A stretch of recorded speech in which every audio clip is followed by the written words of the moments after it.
think it works. Hey, by the way, thank you to, I guess it's, I don't know how to pronounce it, but Widgeveld or something. I'm sorry, I can't say, but somebody gave me a birthday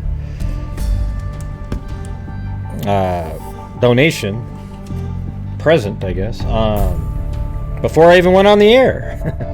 So thank you. I didn't see the whole name though when it popped up, and now I'm reading my email and I can't make out the name. But M, okay? Thanks, M.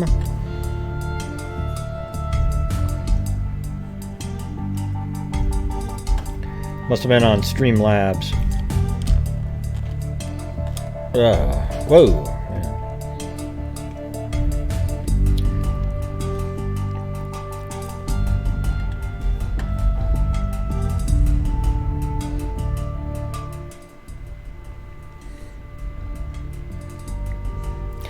Oh, by the way, if you guys are following good old Mama Bear out there, she literally said this on, I think it was Cat's Live today. You know, the other guys, Greeno and the other guy. She said, "You guys investigate. Gray just has hearsay."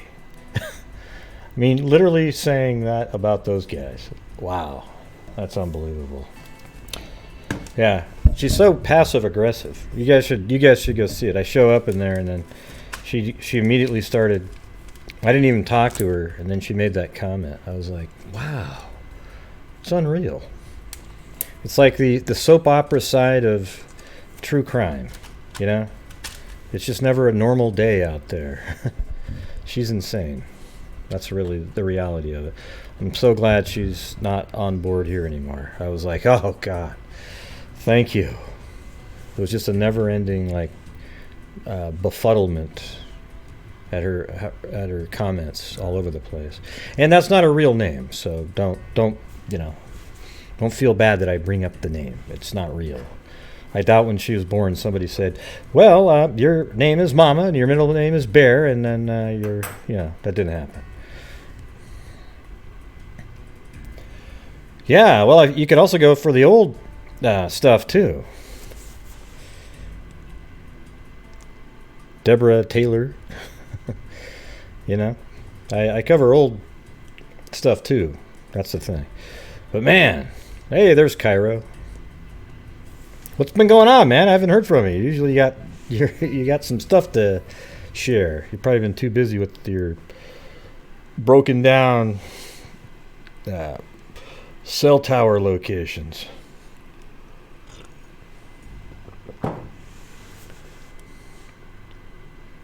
That's right. Billy Boy Blue. She needed the money. Oh! Yeah? Sorry about that. That must be a disease. A lot of effed up days out there.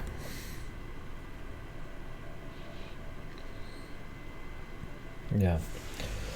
So anyways, I was going to cover these... I was just looking up random stuff again on newspapers.com, and then I stumbled across, there's these serial killers out there that we haven't really heard much about, really. That's kind of weird. I mean, I'm creating this list of, unknown serial killers. Even though they're, not unknown, they're not famous or something. I mean, this case had Doug Clark, I think is his name. I mean, what a generic name that is. He was an absolute psycho, and you'll hear about it in a minute here. But I guess all of them are pretty much psycho, aren't they? That's why they do what they do.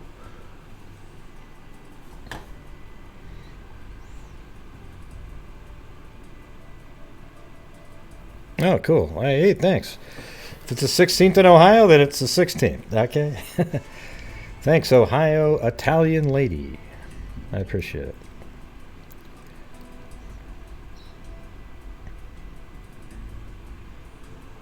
Oh boy.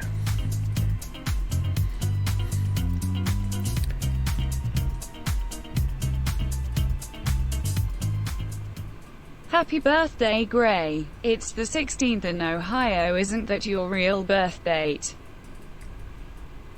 It's this. Yeah, my real birth date's the 16th. That's right.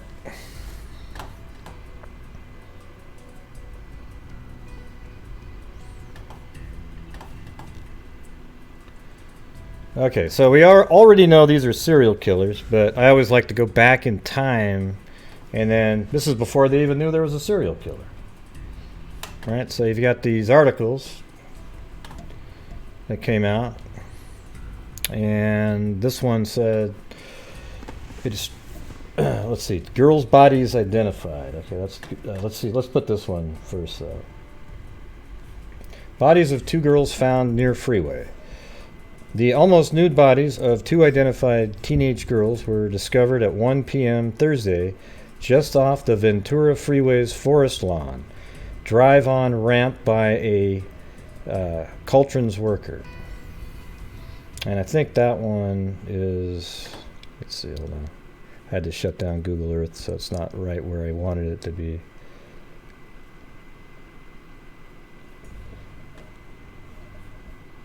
Oh, there you go. Billy Boy Blue. Oh, I'm going to have to get that location again. Hold on a second. It was in Ventura. I think I lost it. I think what happened was I had to shut down Google Earth before I got to save it. That's the sad part. So let's pull that up again. It's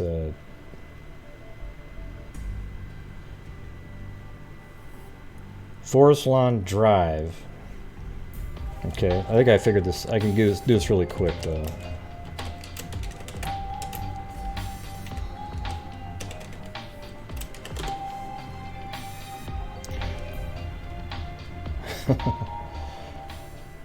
No crap. Well, it's 10:16 here in Michigan. Happy B-Day. Oh. Ooh. Oh, there. I guess I did have it there. So it looks like they were found right in this area. Here is Ventura Highway. Thanks, Billy Boy Blue. Ventura Highway, and this is the Forest Lawn Drive ramp. So I think, like right in this area, they found the 2 bodies.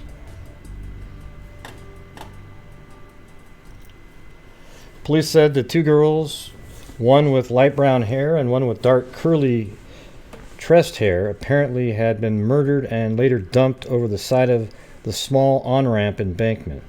Investigators said both had been shot to death.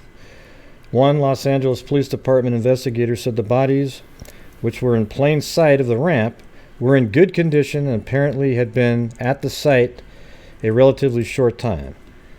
The bodies were found near the site where another young murder victim, Laura Collins, 28, of North Hollywood, was discovered in 1977. Her murder has never been solved, officials said. Police asked that anyone having information that could lead to the identification call. Okay, but this is old, so that's probably not even valid at this point.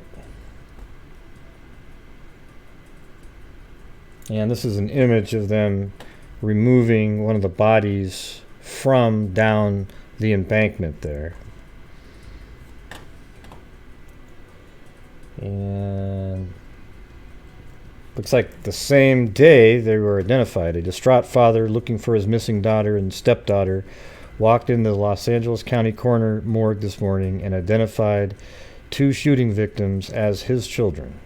Angelo Marano of Huntington Beach identified the victim as his daughter Gina, 15, and his stepdaughter Cynthia Chandler, 16.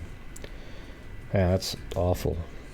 So it's probably a wife that he had, and then they probably lost both their kids, like.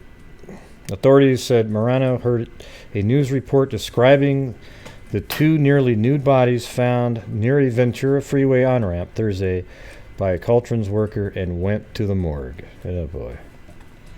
What a nightmare. Okay. So then the headless nude body of a young woman was found beside a steel trash box in the rear of a Studio City restaurant, police said. The body was discovered at 7:15 a.m. by the restaurant manager. Police Sergeant Al Gastato said the victim was in her 20s. And then 4 days later,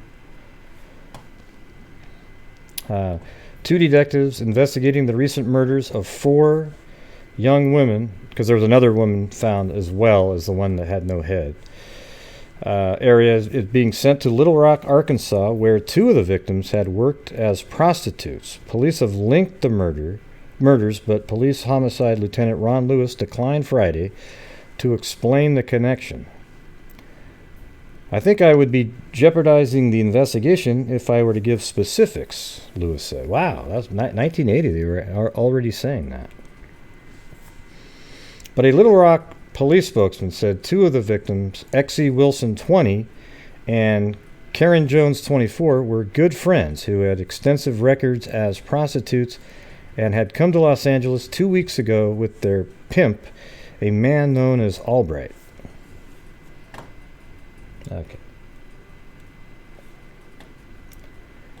Okay, now there's 5 murders now. L.A. police seek help in solving 5 murders.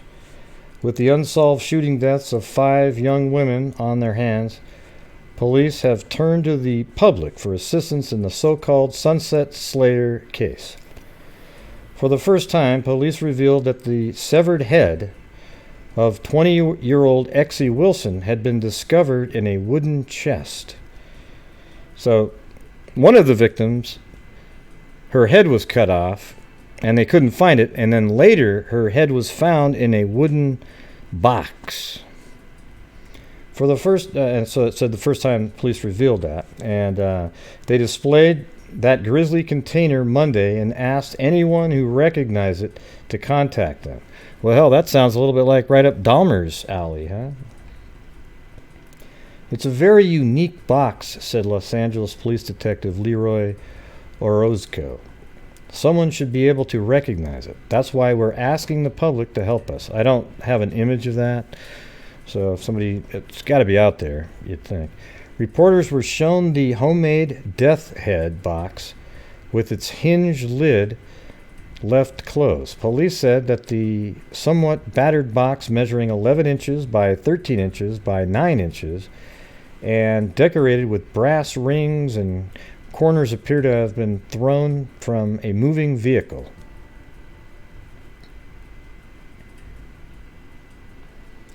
They declined to open the box, saying anyone who called would be asked a test question about the interior of the chest. Wow. Holy crap. What the heck? Oh, thank you. Man, I don't think I've ever... Maybe just one time have I got that much. Thank you. I haven't seen my freak family for a while.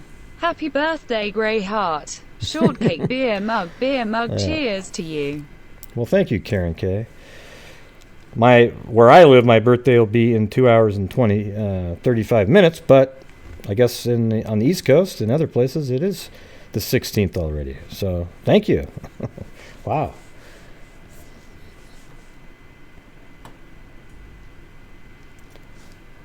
That was very kind. Thank you very much. Let's see. Reporters were shown the homemade death head box with its hinged lid. All right, so they declined to open the box, saying anyone who called would be asked a test question about the interior of the chest. Police said physical evidence definitely links the 5 murders to one killer. Now, here's the thing. I think they used a .25 caliber pistol in the killings. And, I'm not absolutely sure, but I think so. And it's one of those little tiny guns like Jodi Arias had. We feel if we can get somebody to call who's seen this box, or one like it, it could lead us to the person who committed the murder. Miss Wilson's head was found in an alley off the 1,000... let's see if we can get that one. The 12,400 block of Ventura Boulevard. Let's see where that is. 12,400 Ventura. There it was. I saw it for a second.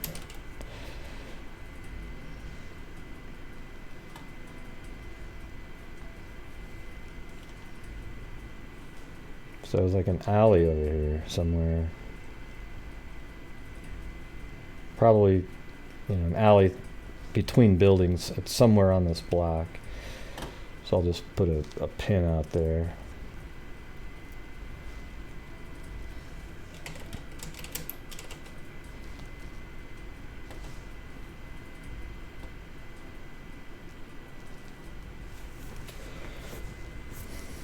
Let's see. So Miss Wilson's head was found in the alley off of 12400 block of Ventura Boulevard, June 27th, by an unidentified man who opened the container and reported his find to police. Man, just think about what a nightmare that would be. The torso had been discovered a few blocks away on June 23rd, the same day that the body of Miss Wilson's friend Karen Jones, 24, was found on Franklin Avenue, west of Olive Street in Burbank. So let's see. Franklin Avenue and then Olive Street. Let's see. Franklin Avenue and Olive.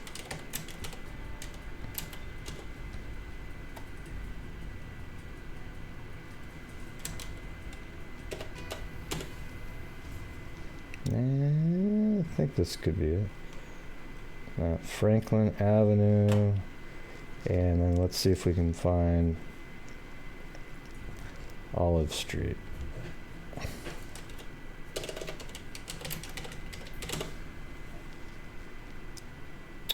I'm not sure I'm even in the right spot now. So where is it saying this is again?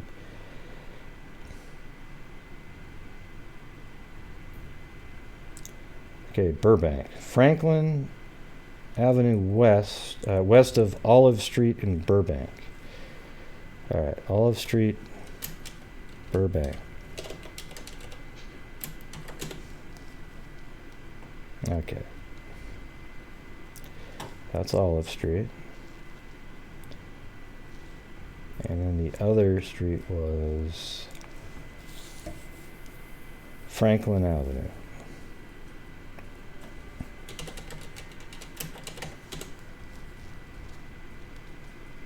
Okay. Franklin Avenue. And this is...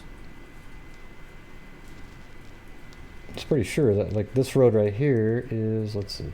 Is it this one? Yeah, Olive Street. Olive Street goes this way. So if that's it, all the way this direction. And then there's West Franklin Street. I'll just put a pin sort of in this area here, like right there. Make that Miss Wilson, or Karen Jones, excuse me.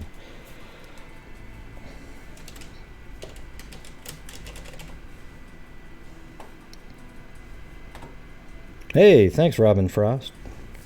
Didn't even see that one.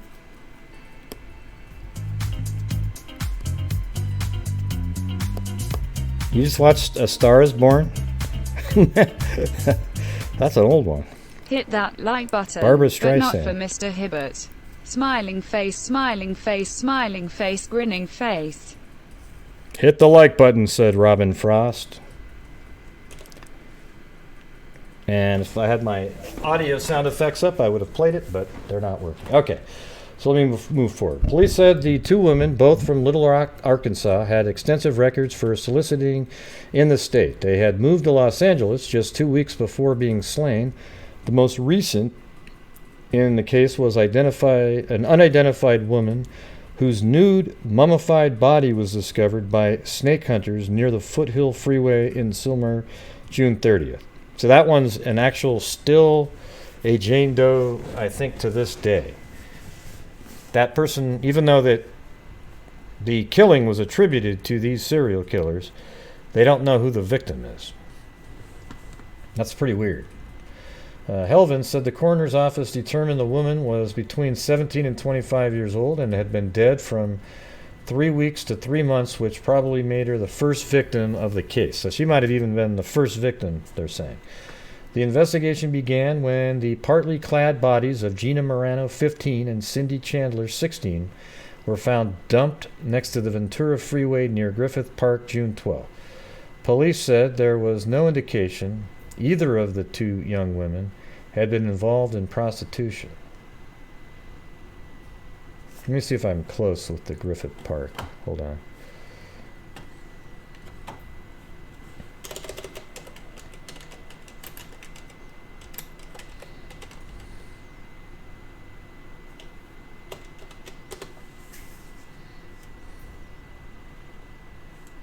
That's Griffith Park. Yeah, I guess so, yeah. This is Griffith Park, and then here's the on-ramp to the freeway. And this is all just part of the park.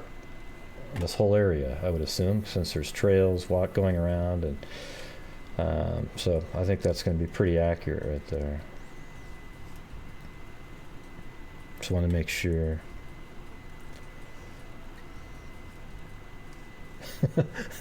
Hope you guys don't mind the way I'm doing this. I just have all the articles open, and I read through most of them, but at the same time, so right now what they're doing is these are the articles, the stories that came out, and they're just sort of piecing together that they're related, but they don't have an arrest yet. We believe the killer is someone from the area, Helvin said, but we don't know for sure. Warnings have been given to prostitutes in the Sunset Boulevard area, but the women have not given police any leads in the case, Helvin added. All right. So here's the story about the killer left woman's head in a pine box. A small, crudely built pine box is the latest piece of evidence police hope will give them a lead in the slaying of 5 young women shot in a similar manner and dumped in Los Angeles in recent weeks. The box was found in a Studio City alley June 23rd by a man who opened it to find the head of Exie Wilson, a 20-year-old prostitute from Little Rock. And this is her right here. Right there. So I don't know if you can see that. It's pretty small. Hold on. So she was a prostitute, and she was killed, and then her head was cut off and put into a box. Okay, but here's what's really, this guy, what he would do, well, let me keep going through this, okay. The box was found in a Studio City alley June 23rd by a man who opened it to find the head of Exie Wilson, a 20-year-old prostitute. The box was displayed by Detective Sergeant Helvin at a Monday news conference in the hope of getting the identification of it by someone who might recognize it. About 10 inches, we already went through all that one. Los Angeles authorities said, the bodies of Huntington Beach stepsisters Cynthia Chandler, 16, and Gina Morano, 15, were discovered June 12th. Los Angeles authorities said the girls may have been hitchhiking before they were murdered. Huntington Beach police said that their records indicate Cynthia was warned about the perils of hitchhiking by a Huntington Beach police officer in April. Yeah. Wow, so even in 1980, in California, they were telling people that. So, it didn't spread all around the country because people were still hitchhiking quite a bit in 1980. Detectives confirmed Monday that the stepsisters were known to have frequented the Hollywood Sunset Strip area, an area worked by Wilson and another reputed prostitute. Wilson's torso and the body of her friend Karen Jones, also of Little Rock, were found June 23rd. Wilson's body was found near a dumpster at a Studio City restaurant. That's that first article that I read. Jones's body was found near the Burbank Studios, a few miles from where the teenagers' bodies previously had been discovered. All right. And then LA police identified latest victim. Investigators released the identity of one victim and said they found a store that sells wooden boxes like the one found stuffed with the head of another killed in a series of 5 slayings. So I guess it wasn't really a unique box if there's a store selling them. A 17-year-old Sacramento runaway named Marnette Comer, who was also known as Annette Ann Davis, was identified by police Wednesday. Although her body was the last found, she probably was the first. Okay, so this one isn't the one that's still unidentified. Earlier, this is the one that they were talking about. So this was probably the first victim, but it was the last in this string here to be identified. The victim whose head was found in a box was 21-year-old Exie Wilson, an alleged prostitute from Little Rock. The small treasure chest-like boxes were being sold by at least one Burbank outlet of the nationwide Newberry store chain. He said only one such box had been purchased at the Burbank outlet, and that was bought by a little old lady, not a very likely suspect. Earlier this week, well, that's pretty good investigation though. Earlier this week, Helvin had displayed what he said appeared to be a homemade pine box on television and asked for public help in tracking down its builder. So they were able to determine that it was, it's manufactured and people buy it, and even though they only had one listed being sold, it didn't turn out to be a likely suspect. All right, so that was July 10th, and now we're all the way up into August 13th. Police arrest man, woman in separate murder cases. Police have arrested a man in connection with the so-called Sunset murders of 5 young women and are holding a female acquaintance of his for what they say appears to be a related slaying of a man. The man and woman were arrested Monday, said Commander William Booth, at a news conference at police headquarters. We do believe the crimes are connected, Booth said. The Sunset murder, and by the way, see, the man that she killed was a lover she had, and she cut his head off, too. So now there's 2 people out of the 6 murdered that have their heads cut off. Booth said Douglas Daniel Clark, 32, was arrested at a Burbank company where he is employed as a boiler engineer and was booked for investigation of murder. Police also arrested Carol Bundy, 37, a vocational nurse at her Burbank home. Miss Bundy is under investigation in the killing of John Robert Murray, 45, of Van Nuys, whose headless body was found in a van parked on a street August 9th, police said.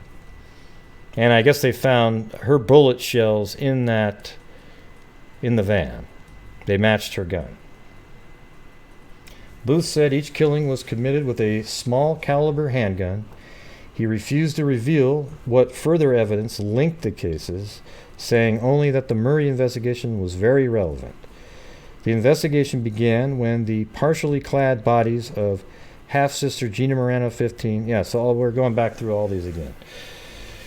So I think what they did was they linked the gun, the bullet, to all the murders. And then they actually found her at her work, and then she spilled all the beans. She gave up everything at that point. And here they are. I mean, don't they look pretty normal? Like, can you imagine this lady right here cutting somebody's head off? I don't know, man. It's pretty freaky. Yeah. Yeah. If you know somebody named Bundy, just sort of back out of the room. Hey, there's Billy Boy Blue.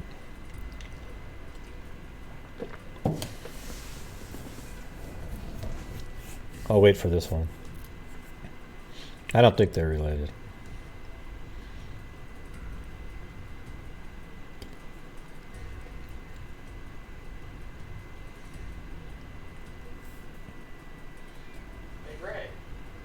Hey, look at my computer's yelling at me again. Hey, Gray!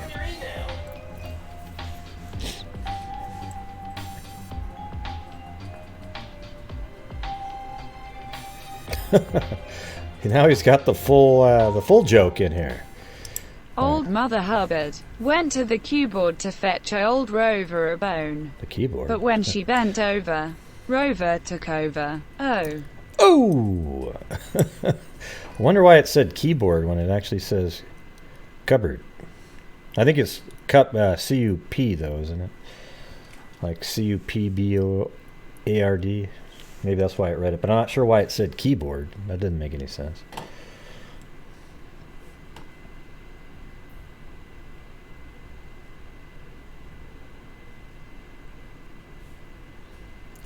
Factory worker held in Sunset Strip slaying probe. A factory worker has been arrested in the recent murder of 5 young women who frequented Sunset Strip night spots, Los Angeles police announced Tuesday. Doug Clark, 32, a boiler tending engineer for Jurgens Corporations of Burbank, is being held for investigation in the murder of the 5 women, all of whom were shot with a small caliber handgun. One victim was also decapitated. Los Angeles Police spokesman Commander William Booth announced that the trail that led to Clark's arrest Monday started with another murder investigation. All right, so I'm going to pull this one up right here. So, like, these are all the victims. It's just missing the guy that she killed. So I guess these 2 right here were stepsisters.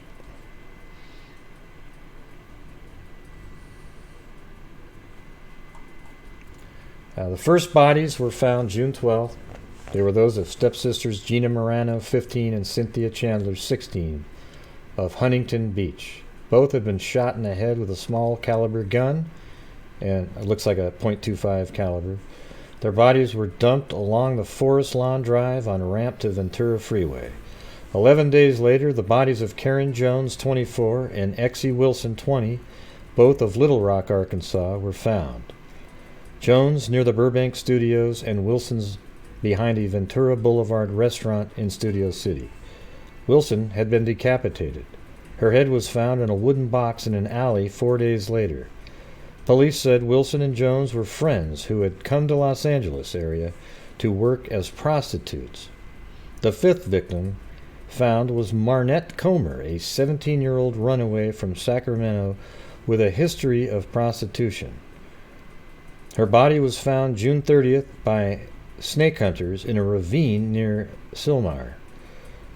She was last seen alive on Sunset Strip June 1st. Her body was found in a mummified state, and coroner's investigators said she could have been dead several weeks. Detectives said all the women had been shot with a small caliber handgun and that there were numerous items of evidence connecting the crimes, but both would not specify what they were.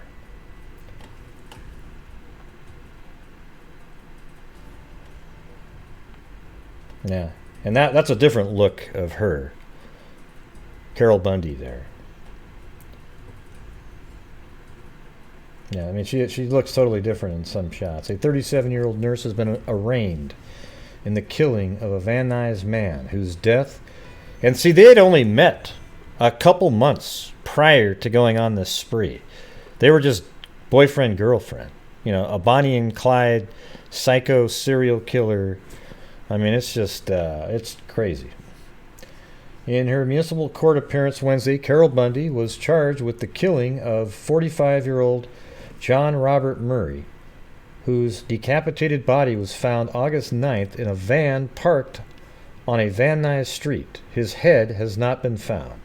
I don't think they ever found his head. She was ordered to return to court August 26th for a preliminary hearing. The complaint against Miss Bundy contends Murray was a witness to a crime who was intentionally killed in retaliation for his testimony in a criminal proceeding. I don't think so. But officials said the statement is an error. Okay, good. And is being revised. Yeah, isn't that funny? That didn't make sense. And they actually were saying it was an error and is being revised to say the slaying was designed to prevent him from testifying.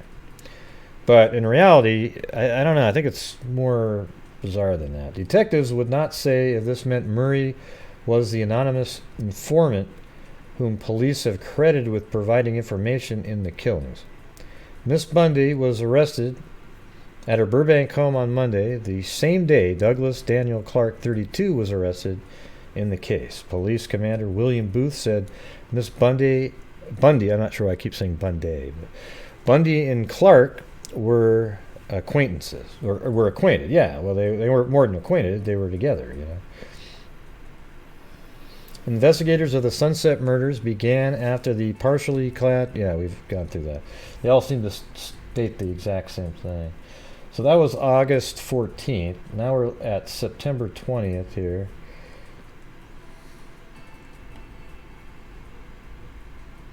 I'm not sure why they're saying it's a flashback. It hasn't even been a trial yet.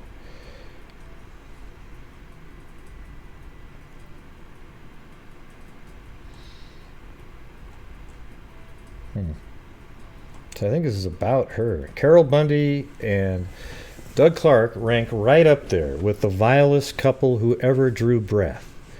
Carol was 36 years old when she left her abusive husband. Together with her 2 children, ages 9 and 5, she took an apartment at the Valerio Gardens in Van Nuys, California. Carol, a plump, matronly woman, was immediately attracted to the apartment manager, handsome Jack Murray. Jack, a born storyteller and sometimes singer at a watering hole inappropriately named Little Nashville, was thrilled to have someone who would listen to his tall tales and willingly provide him with all the sex any man would want. About the only drawback in the sex department was Carol's insatiable sex drive, which on occasion was too much for Jack even. Then there was Doug. Night after night, Carol would be seen perched on a bar stool at Little Nashville, sipping a drink while listening to the love of her life warble a tune. There was one minor bump in the romance. Jack was married, but that didn't seem to interfere with the couple's torrid lovemaking. Who knows how the scenario would have played out had Carol not met Doug Clark in the spring of 1980. Doug was no apartment manager. He was tall, handsome, and well-educated, having attended private schools in Europe and Asia. Doug was polished and exuded an air of confidence. He had long since discovered that overweight, unattractive women were easy pickings. By the time Doug met Carol, he had lived with several such women who usually paid the rent, bought him clothing, and felt themselves fortunate to be wooed by such a gentleman. Jesus, are you kidding me? He habitually left them high and dry when their money ran out. I haven't read this yet, by the way, but this is crazy. All right. Doug made up his mind to win Carol from Jack. It wasn't difficult. Carol, who would later claim that she loved Jack, was now smitten by the new boy on the block. For Carol, the attraction was sexual. For Doug, it was time for a new meal ticket. In short order, Doug moved into Carol's digs.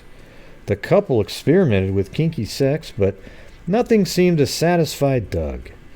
He often brought up the idea of capturing a girl and torturing her. Carol listened to his ramblings, but thought they were nothing more than abnormal male fantasies. She still didn't take much notice when he brought up the subject of killing prostitutes. However, as time went by, the notion of killing became not a bad thing, but an exciting adventure. Doug, in that aristocratic voice of his, discussed killing as others discuss interplanetary space travel. It would be fun and exciting. They decided to do it. God, listen to this shit. Wow. Carol would always maintain that the first 2 girls fell into Doug's web when he was alone trolling for victims. In June 1980, 2 high school students, stepsisters Gina Marano, 15, and Cynthia Chandler, 16, were in the midst of one of their periodic absences from home. Both girls had run away on previous occasions. Their parents were looking for them, and they accepted a ride from a clean-cut gentleman in a Buick. Doug drove to a secluded parking lot where he forced one of the girls to perform an unnatural sex act. Oral sex. When she argued, he shot her in the head with one of the two .25 caliber pistols he had purchased for himself and Carol. Her stepsister attempted to escape. She too was shot in the head. Doug drove out the Ventura Freeway and tossed the bodies down the embankment. All right. The girls' bodies were found the next day. When news of the discovery became public, Gina and Cynthia's parents made the terrible visit to the morgue where they tearfully identified their daughters. Meanwhile, according to Carol's later statement, she and Doug had a tete-a-tete. He told her he had murdered the girls and wanted her to take part in future kills. Again, according to Carol, he threatened to kill her children if she didn't cooperate with him. I don't believe that. She agreed to cooperate. Together, the vile pair trolled for a vulnerable prostitute. They found one on Highland Avenue in Hollywood. She jumped into the front seat. Carol sat in the back seat of the Buick, fingering her trusty pistol. So she had the .25 caliber already out. But Carol couldn't quite bring herself to pull the trigger. She claimed she gave the weapon to Doug, who shot the girl in the head. Yeah, she probably did it. Carol undressed the body while Doug drove along the Hollywood freeway until he came to a gravel road. The prostitute's body was dumped under bushes. Next day, Doug took the Buick to a car wash and personally cleaned the interior. It had been spattered with blood. Within 24 hours, Doug killed again. This prostitute was driven to a deserted parking lot and shot in the head. Then, for reasons of his own, Doug decapitated his victim, placing her head in a green garbage bag in the trunk of his car.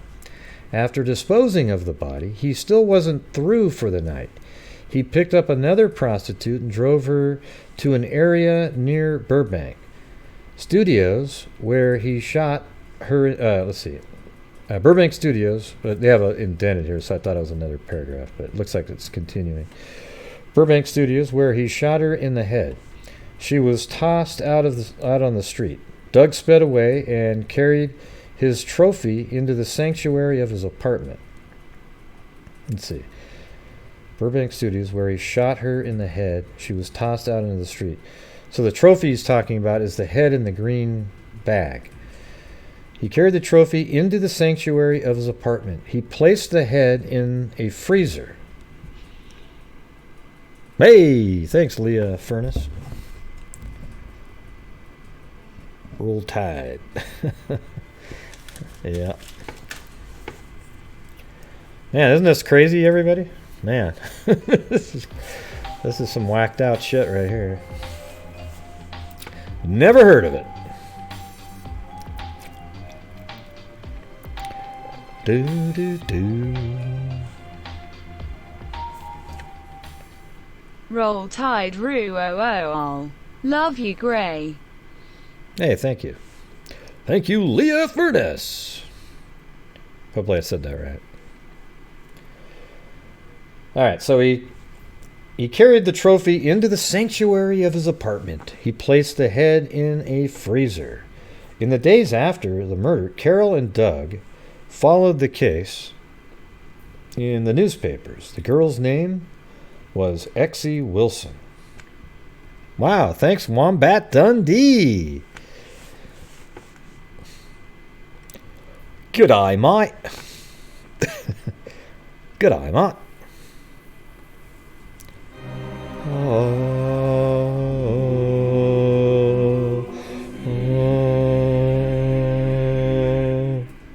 Happy birthday, Gray. Birthday cake, shortcake, 16th in Oz 2.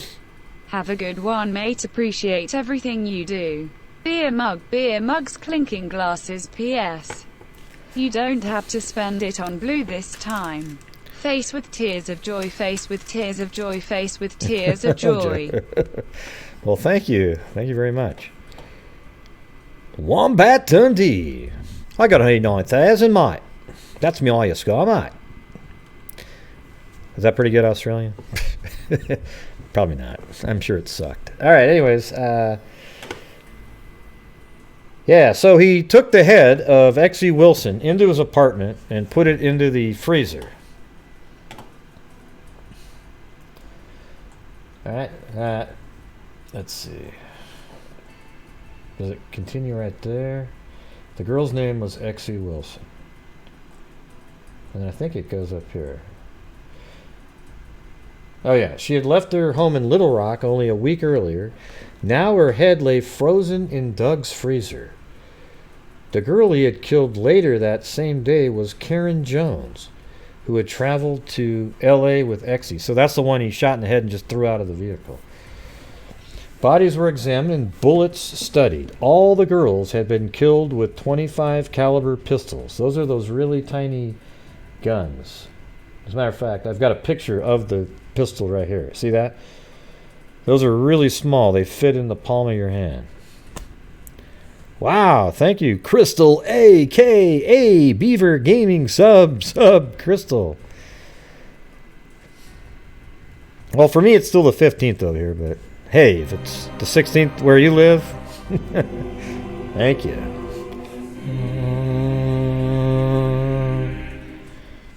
Party popper winking face. Oh.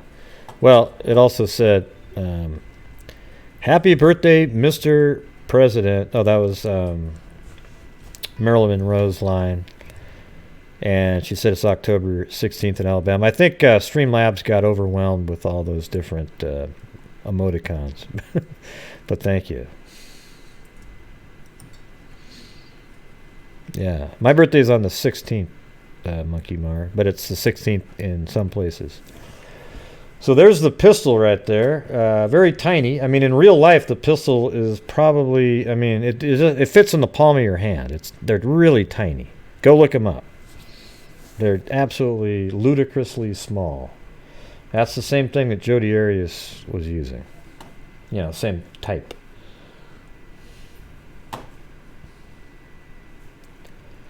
All right. Bodies were examined and bullets studied. All the girls had been killed with .25 caliber pistols. In addition, the skeletal remains of another girl, Marnette Comer, a 17-year-old prostitute, were found by hunters. She, too, had been shot by a .25 caliber pistol. Throughout her murder... Let me see. Who wrote this? They did a good job. Does it say up on the byline over here on the... Max Haynes... Crime flashback. Throughout her murderous spree with Doug, a confused Carol had confided to her old lover Jack Murray that she was a killer. Ah, so Jack Murray was the guy... Okay, I wasn't putting those together. So Jack Murray's the guy that she killed. She's the guy that she was with prior to Doug, right? And then Doug was able to get her from Jack. But it sounds like throughout her murderous spree with Doug, a confused Carol had confessed to her old lover, Jack Murray, that she was a killer. The thought that Jack had knowledge of her involvement preyed on Carol's mind. At any time, he could turn her into authorities. Carol had the solution. She would kill Jack. It was easy to set up. She made a date to meet with him in his van. Once engaged in sex, Jack was totally unaware that Carol was pointing her pistol at his head. Man, can you imagine that? So they're in the middle of sex. She's got her .25 caliber pistol aimed at his head, and then, wow. She pulled the trigger, after which she stabbed him 6 times in the back. Feeling that the bullets in Jack's skull could be traced to her, Carol decided to cut off his head. It was hard to work, but she managed to decapitate her former lover. Carol called Doug and told him what she had done. He advised her to bring the head to the apartment. She drove home in her own car with Jack's head neatly wrapped, sitting up on the front seat. I mean, have you ever heard of more crazy? I mean, you know, these guys are right up there with the craziest psycho wackos that you've ever heard of, ever. Okay? Let's be honest here. I mean, they just do this shit like it's just, I'm going to the grocery store. Hey, don't mind the head on the other seat there. Yeah, would you go ahead and put that gallon of milk right next to the head? Thanks. Right. Hey, Jack's body was found in the van. Okay, so she drove home in her own car with Jack's head neatly wrapped, sitting on the front seat. Jack's body was found in the van. His head has never been recovered. Carol was inconsolable upon hearing of his death. This time, she was involved in the homicide investigation. After all, she was a friend and former lover of the victim. Detectives' questions unnerved Carol, but there was nothing to connect her directly to Jack's murder. Still, she felt the noose was tightening around her neck. Carol believed Doug would harm her children if he wasn't taken into custody. She decided to tell police the entire story of their murderous spree. During her recitation to detectives, she blurted out the infamous line which would haunt her forever. The honest truth is, it's fun to kill people. And if I was allowed to run loose, I'd probably do it again. Wow. So like you, I mean, this just shows you how psycho she is. Because she didn't, oh my God, I'm scared for my kids. I'm going to go in, I'll say whatever it takes. And she literally had a happy moment to be able to say out loud this quote right here.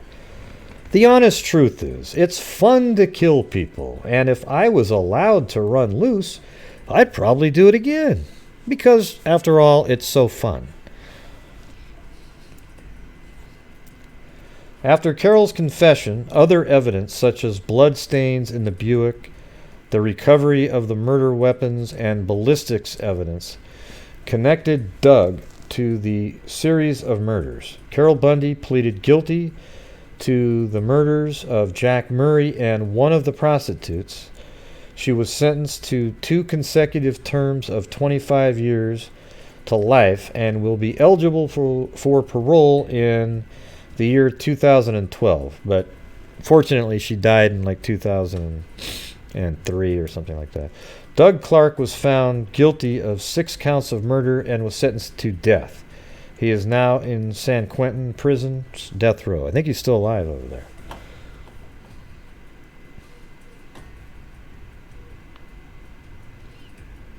Wow. That's some crazy crap right there.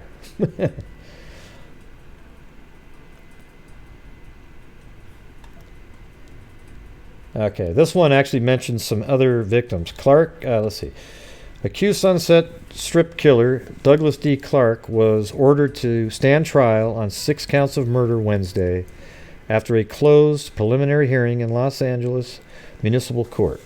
Clark is charged with the murder of 6 young women and girls who frequented Sunset Strip night spots.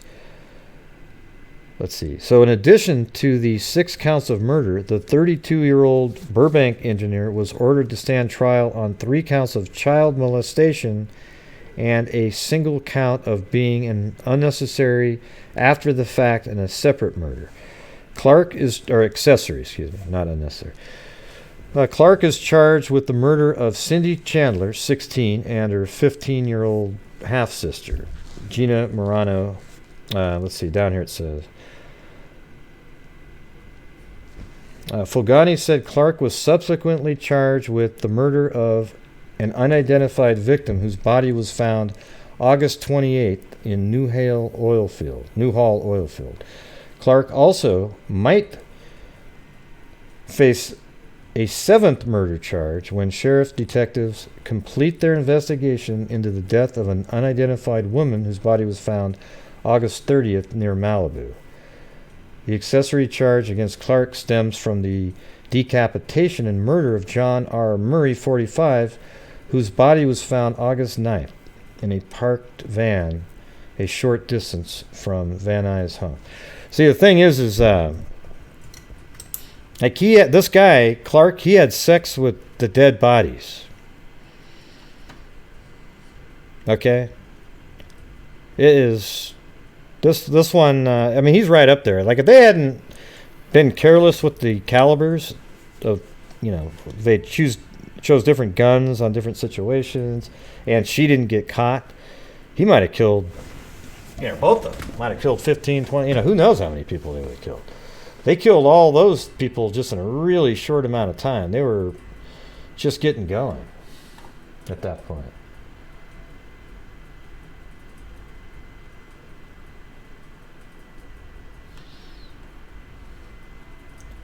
Okay, now this is from 1983, so this is much later. A prosecutor seeking the death penalty, so this is about when the trial came out, for a Burbank man convicted of killing 6 women, contends the man also murdered 2 others whose remains haven't been identified.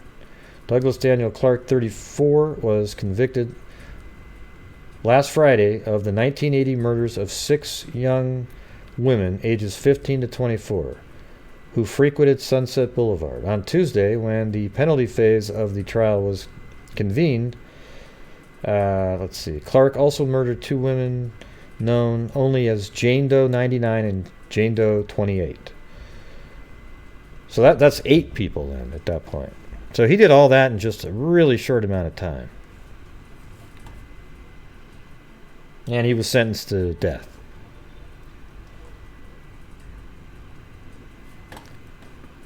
Alright, so now this is an article.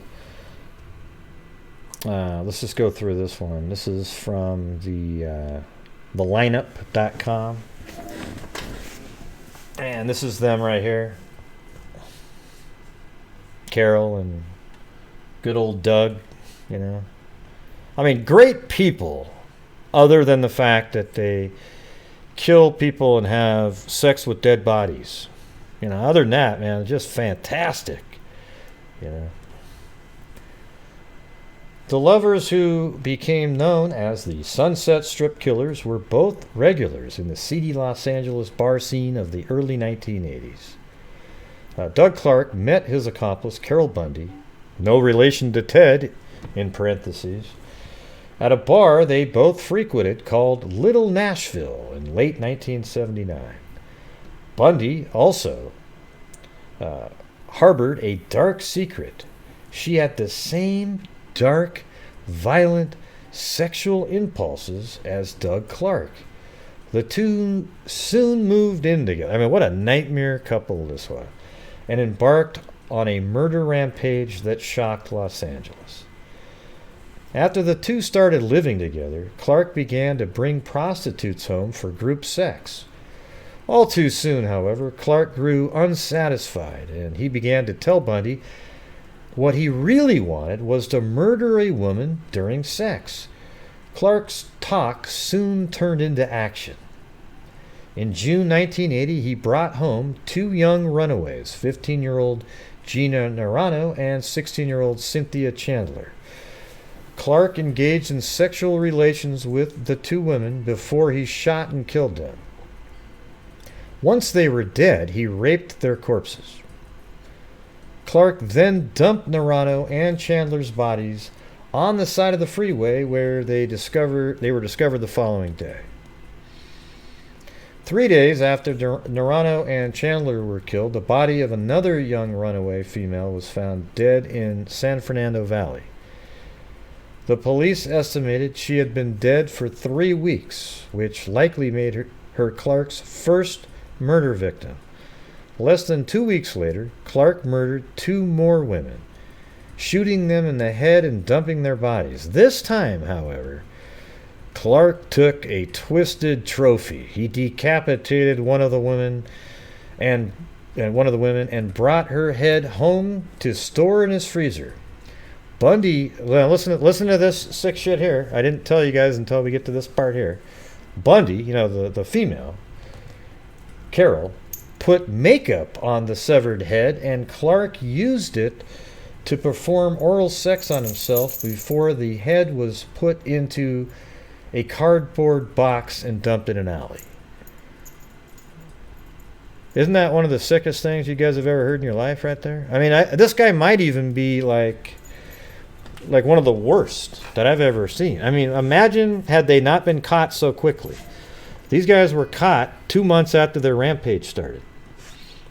And had they not been caught, man, just the sickest shit in the world. I mean, this is already sicker than shit right here, but what would have happened? They killed 8 people in that short amount of time. 9, actually.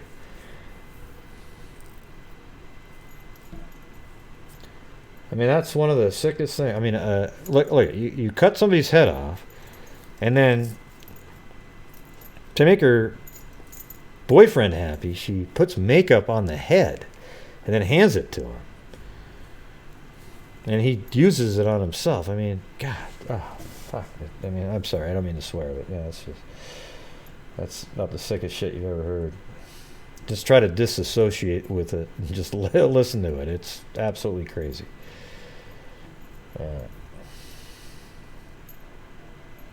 Yeah. The murders began to haunt Carol Bundy. Right. Of course they did. That's why she put makeup on one of the heads. And she decided to confide in a friend. Bundy met with an ex-boyfriend, Jack Murray, who sometimes sang country western music at Little Nashville, the very same bar where she had met Doug, and also the same bar and that's how they met, actually.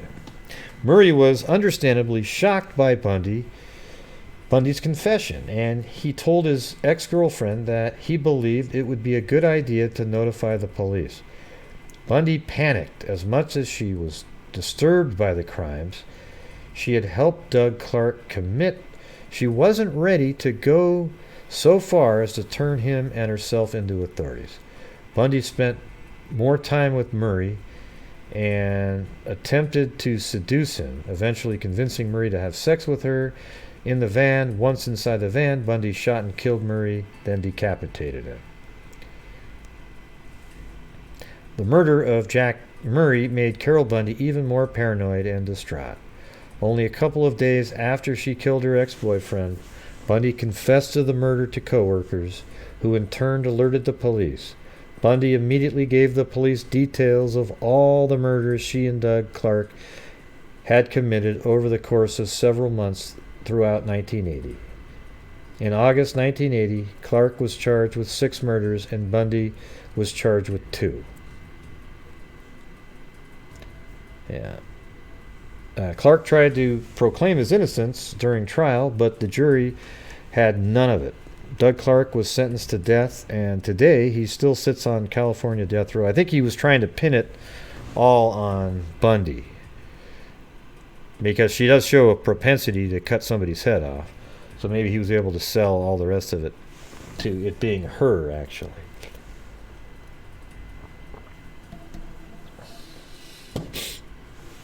Well, there you go, everybody.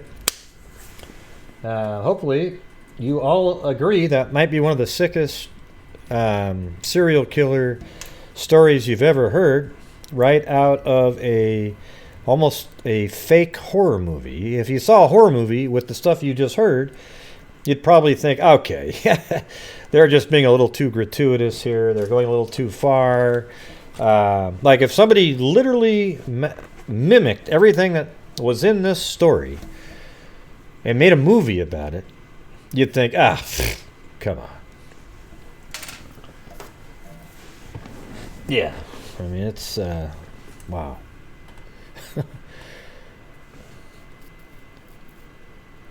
You in a bed there? Yeah, oh, I see what you're saying. Yeah. Yeah, don't go to bed right away, anybody.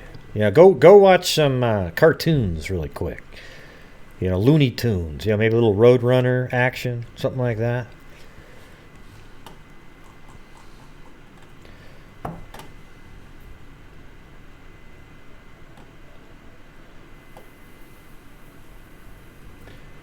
Yeah, it took some hours there to get all that together. But hopefully it, you have a good picture of this duo here who would have, I actually think they would have killed dozens and dozens of people. They were just so excited to kill. They loved it. In one of the articles I read, he said something like, what was it that he said? That that it was similar to, like, God, what was it? Almost similar to sex to him. Like the moment he killed somebody, he knew he was going to keep killing because it felt so good. And she said almost the exact same thing. I mean, what a nightmare. What are the odds? Because they're pretty rare. People like that. What are the odds that they met and became a couple? So you had a duel, a couple serial killers, and both of them were the same. Just absolute wackos. Yeah. Yeah, there they are right there, huh? You know, I'd call them Bonnie and Clyde, but man, Bonnie and Clyde don't deserve that. That's... Yeah.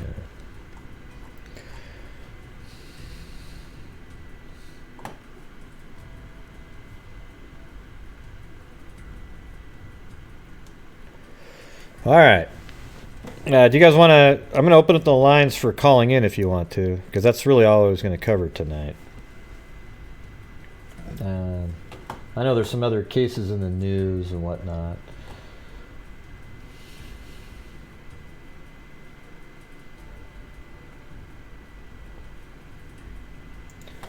Do you guys want to do... I got to get the Zoom open. But you got to call in. And the number on the screen isn't right yet. So hold on a second. Oh, I got to turn off my virtual camera. There we go.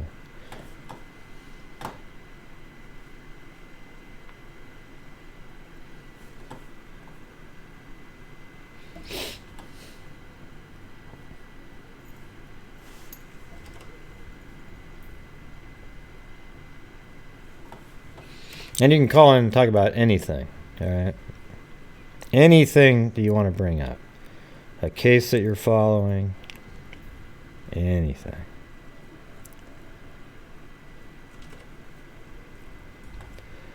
All right, so I think that number on the screen now is working. All right. Hey, everybody. How's it going?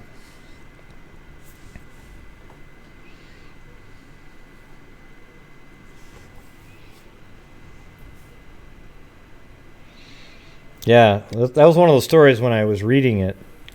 I just started reading about it. I just kept going. And then I just couldn't believe it. And actually, they're in Wikipedia, you know. I mean, most serial killers are, but I thought it was pretty interesting.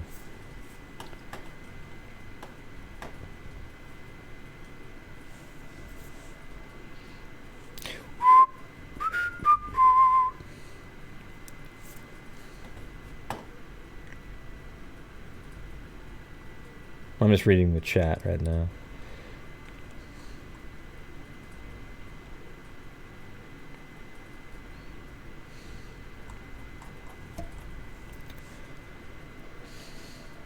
Oh, you got your Freaks mug, huh? Sweet. I got one in my hand right now too. Well, it's the We Are Freaks. See. And now on The Price Is Right, it's the We Are Freaks mug behind curtain number 1. Yeah, they were. That's what I said. That they were sexually gratified by killing. They liked it.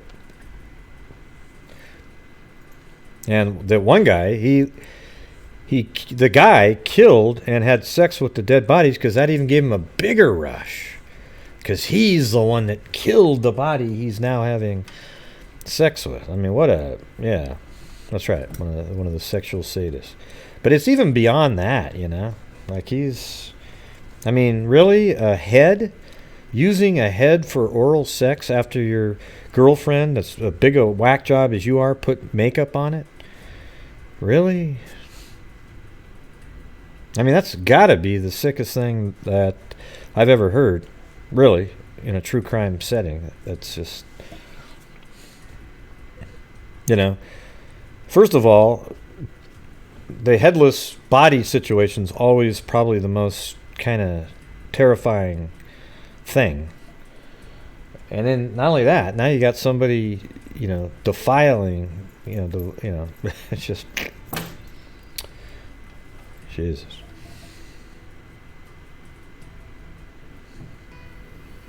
Well, that was 1980 though, so hopefully I'm not really making it. Well, that was in the 80s, so we're all better now, everybody. I think it's worse. I think there's shit that goes on. They're just better at hiding it now. That's for damn sure. What was the other one I was looking at?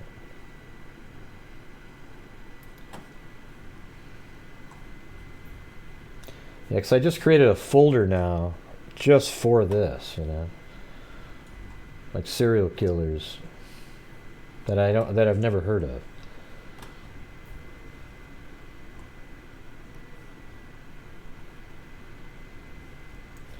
Yeah, there it is.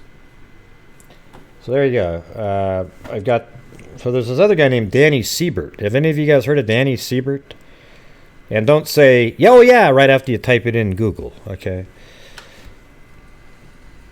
Yeah, somebody call in.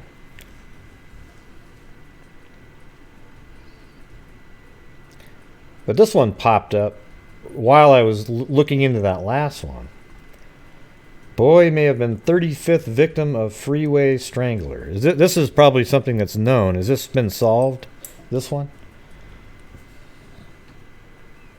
And again, this is 1980, April 12th. Because once I isolated the year, I typed in California, 1980, two bodies found, or strangled, or something like that.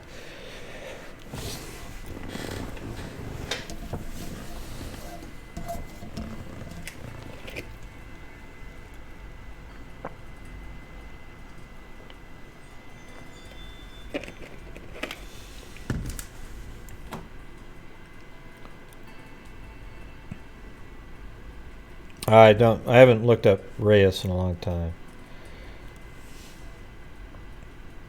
Isn't she the one in the apartment? Prisma Reyes, right?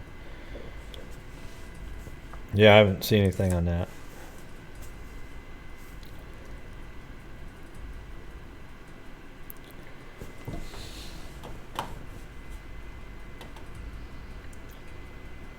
Freeway strangler.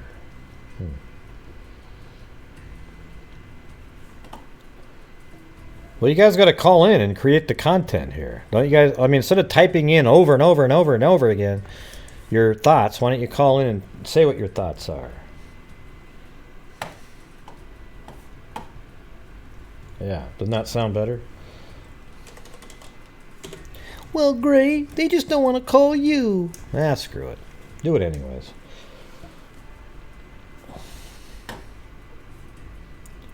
Freeway strangler.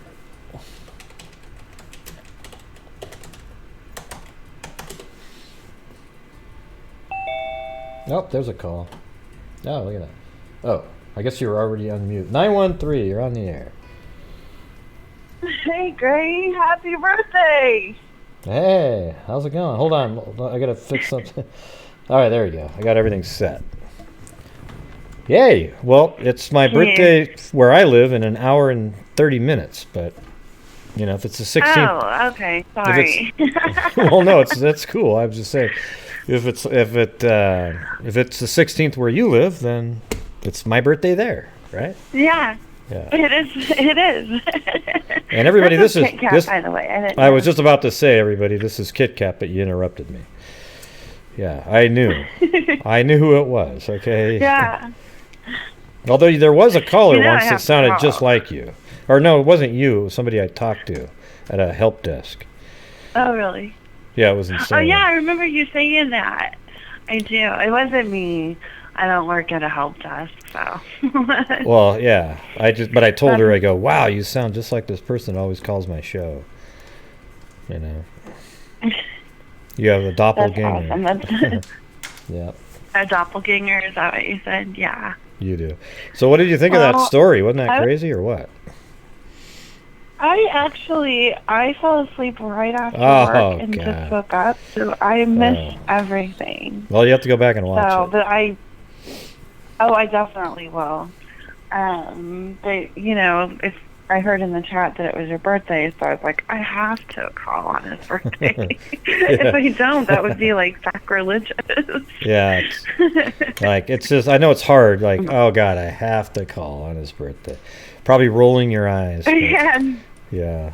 No. Yeah. I was like, oh, this is so labor intensive. Yeah. Oh crap. I've got to call him on his birthday. Ah, jeez.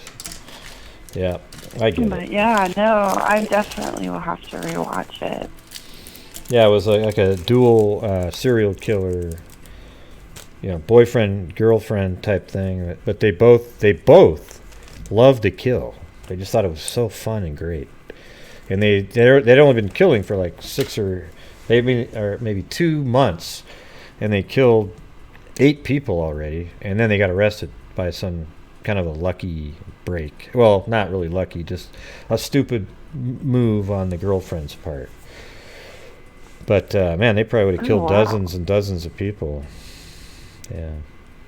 They only killed 8 people. They killed 8 people in only 2 months. Yeah, they were just busy, And then, like, the guy would not to me just put you all the worst part, but he would kill them and then have sex with the bodies, and then he cut one of the ladies' heads off, and then he cut one of the victims. The worst part, though, that's what we were just saying, maybe right when you showed up, was that he killed one of the people he killed. He cut her head off, then he took it home, put it in the freezer, and then the girlfriend put makeup on it, on the head, and then he'd use it to, do oral sex to himself. Is that the sickest thing you ever heard? Shut up.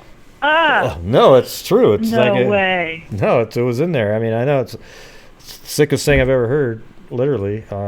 This guy is probably one of the worst ever, but he just got caught. They got caught too quick. Not for them. I'm saying it's great that they caught him that quick for us, but my God.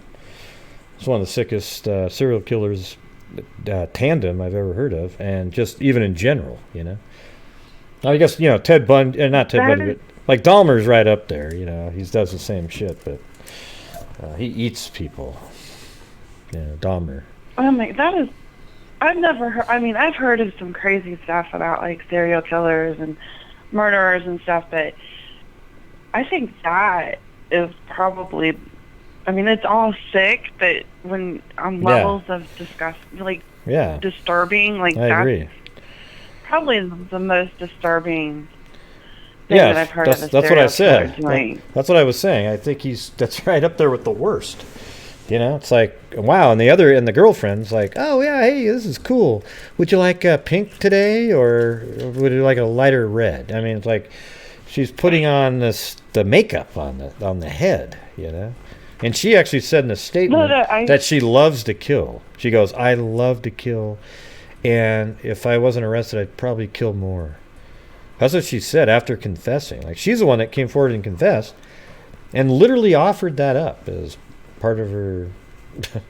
Wow, that's some sick shit right there. That is messed up. I'm definitely gonna have to rewatch. When was this? Oh, it was 1980. Was it? Yeah, the guy's still on death row. She died in prison, I think, 2003, something like that. Holy guacamole! I can't believe I missed that. I fell asleep like right after work, and I woke up and I was like, "Oh, Gray's gonna be on," and I missed a lot. Well, dang! You probably wouldn't have fallen asleep. Crazy. Well, I'm glad you got your sleep in first, though. Yeah. That way there might not be a nightmare associated with it. But it sounds like you got another call. I do. Wow, look at that. It's weird. It's so weird. It's so All similar right, to your number. I'll It's let like you take the other call. What? well, no, I was going to say it's got a 319 area code, and yours is 913. Ooh, man, synchronicity. Ooh. Get out the EVP reader. Well, that's right. Well, we're going to have to put this one out on Halloween. All right. Well, thanks for... All right, I'll talk thanks, to you Kit-Kat. later. All right, see you. Thanks. Bye. All right, bye. And then I'll answer the 319 in about 2 seconds, but Billy Boy Blue sent me a happy birthday, something or other. Let's see. Is that a rap? Happy birthday to you. Happy birthday to you. You help solve aims. And we love what you do. Thanks, Billy Boy Blue. That was very nice. You help solve Okay, anyway. Let me get this one. Hold on. All right, 319, you're on the air. Hi, Gray. This is Karen K. Hey, Karen K. Thank you so much for the Oh, no problem. birthday. Happy birthday. Yeah, now that I can't go to bed because I just listened to the yeah, wow, man. gross, I'm just trying to picture like the interrogators or the investigators when they're talking to this loony. I mean, can you imagine? I mean, they're just sitting there and she's going through talking about, you know, it was fun to kill people and decapitate them, and I just can't imagine. I mean, even they, for their job, had to have thought, you've got to be kidding me. Well, it's sort of like that guy. Remember the guy, you know, the 19... I don't know why his name keeps popping up, because he just seemed like a pure, you know, the Walter R. Hibbert, the 1939 guy. Remember how he was just in there saying, oh, yeah, you know, just once a month or so, I just want to kill somebody. You know, and so that I think that these people are like that on steroids, though. They want to do it every single day, and they get a sexual gratification, where he just seemed to have a desire to do it. It's just, it's crazy. So that you combine sexual desire with killing, because if those are related, then my God, you have an absolutely scary scenario there, because for them it's the same thing. Exactly. Yeah. Yeah, and now he's, well, in San Quentin, what, sipping tea with Scott Peterson, or what's the deal? I guess so. Yeah. I don't think he's ever going to get executed. Yeah. What's that? I don't think he's ever going to get executed. You know, California doesn't really execute anybody. They just sit there, you know. I mean, this guy, why isn't, like, if all the people that you think should be executed, wouldn't this guy be the first on the list? Like, oh, I get it, California. You got all these liberal laws and all this kind of stuff. But isn't this the one guy that's in there that you just say... Absolutely. you kind of look the other way and go, I get it. Let's look into some of these other ones. But this guy here, you know, the one that cut the head off. Put him at the top. yeah, definitely. Yeah. But I'll let you go. I just wanted to say happy birthday and say those few comments. Good talking to you. Well, thank you. Yeah, appreciate it. Thanks for calling in, Karen. All right. You bet. Bye-bye. Bye-bye. All right. 256, you're on the air. Oh, is that me? Hey, Gray. Roll Tide. Happy birthday. Hey, how's it going? It's going. Listen, I was going to complain about the law enforcement in Hartselle, Alabama, but I changed my mind because you're in a good mood. So I just want to say happy birthday. We still love you here in Alabama. All right. And I'll complain about the shit later. I just got home. I got to get my buzz on. I'm off tomorrow. Love you. Happy birthday. Oh, thanks a lot. Thanks. Bye. Roll Tide, Alabama. Ah, cool. What was her name in the chat, though? Because I saw her refer to Roll Tide or something earlier, but... That's it, right? That's what I thought. All right, 304, you're on the air. I have nothing of relevance to say except happy birthday. And although I live in West Virginia, Roll Tide as well, I am an Alabama Crimson Tide fan. Oh, So, yeah. Sweet. And Portland Timbers. Oh, I'm a yeah. huge They Portland made the Timbers playoffs on the last day there, so that was good. fan. Barely, by the skin of their teeth. But happy birthday, Gray. And cool. I just heard a ding. You have a great night. Go ahead and grab that other call.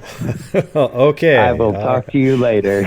Thanks for calling in, Cairo. All right, have a good one. He always says he hears a ding, but there isn't one. Okay? There wasn't a ding. There was nobody on hold. There was nothing. But hey, thank you all for calling in anyways. Very cool.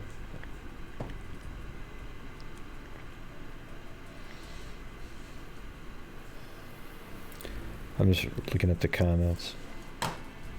All right, let's do a word search in here. What are we looking up?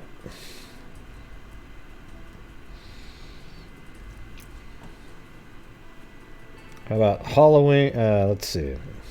Not yet. Maybe on Halloween we'll look through and just look up different cases that happened on Halloween.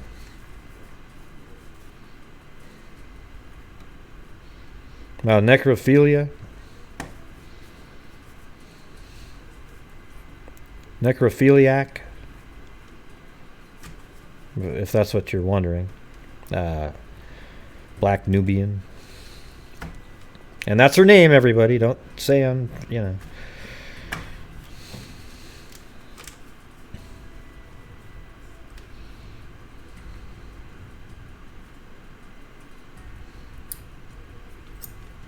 Yeah. Right, I just said that, Michelle. I typed it in a long time ago. I said it out loud. You always do that. Yeah.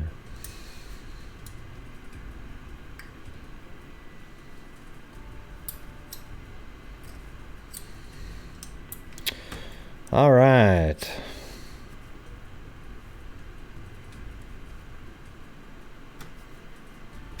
Yeah, it is a good phrase. But there's always people that twist things around out there.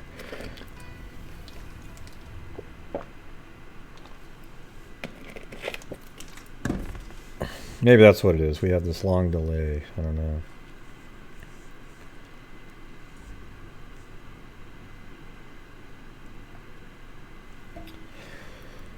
Yeah, so hey, give me a word to type in.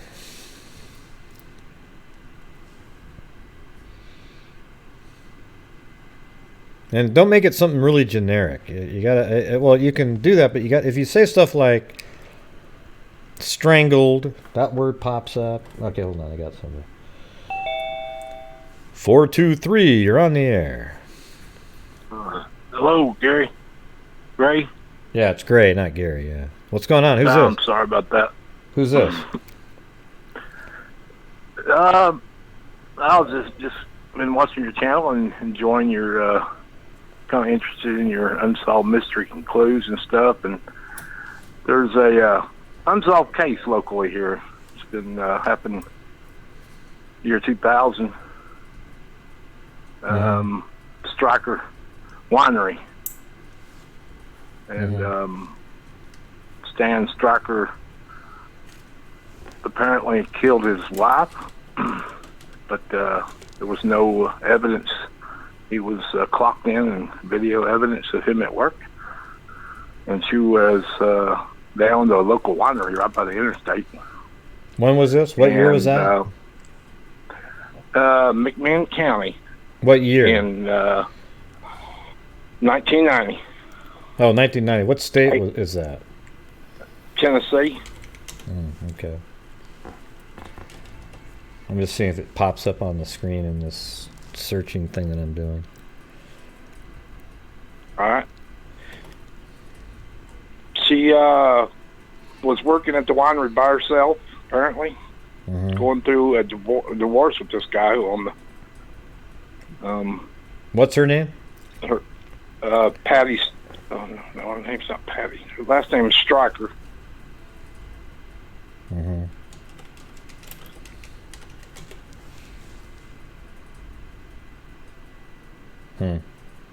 No, go ahead and just tell the story. Shoot. The reason I called is I met this woman like 2 to 3 days before she got murdered. Mm-hmm. And I'd been to her house. I think it was 2 days. It's in Athens, Tennessee. Striker Winery. Mm-hmm.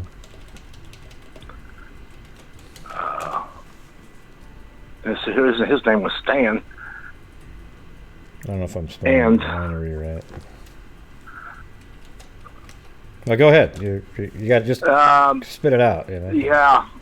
Well, I'm a believer in Jesus Christ and was on a kind of a type of home evangelistic type of thing. And Patty Striker, yeah. I found it right here. I think this is a story. And so what I did is I was with a pastor of a church and another guy, and we went to. She was on the list. Patty was to go witness to her for salvation. So we went to her house, which was at the winery. It's a big A-frame sitting right next to this winery. Mm-hmm. And we knocked on the door. I was on crutches. I had some surgery done. And so I was kind of gimpy, but I made it up there and talked to him and witnessed to him. And she was really frantic. And she had like 4 kids at her house, and there was another lady there at the house. And it was like she was willing to talk to us, but she was terrified. She was terrified of her husband. And if he had found out that we were there, and it was like in the evening time, it was like maybe 5 or 6, sun just getting ready to go down. Just after supper, and I know we were there for like an hour or 2, and she was terrified. She was terrified of Stan, and he's going to kill me.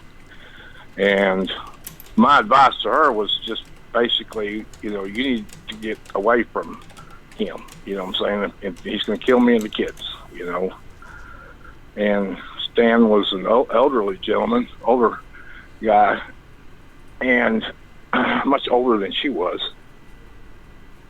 And he apparently, and I, she was just really frantic. And I mean, I wasn't in a position to, to take this woman in or anything like that, or, I was trying to say, well, there's got to be, she had a mother. You need to go to your mother's house, and she said, no, he knows where she lives too, and all this kind of stuff. And apparently she was apparently a Playboy model or something. She was a pretty woman, and he was like she was like a trophy wife for him. Patty was. Patty was. Yeah. Excuse me. You're talking about Patty, Little right? Miss Muffet Saturday Hold on a second. Hold on. Her curds and whey. Billy Boy Blue. Along came a spider Saturday down beside her. He said, "Hey, what's in the bowl, Beach?" That's right. That's one of my favorite ones there, Billy Boy Blue. Okay. All right, so Patty Striker, she,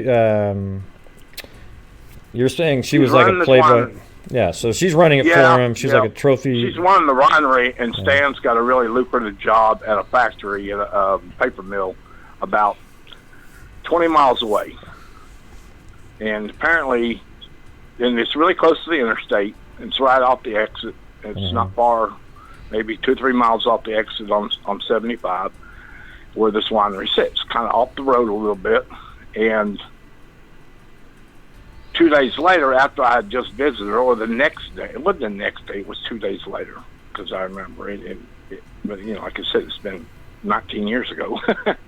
But 2 days later, someone approached the winery, stole the cash register, and execution style killed her in the winery.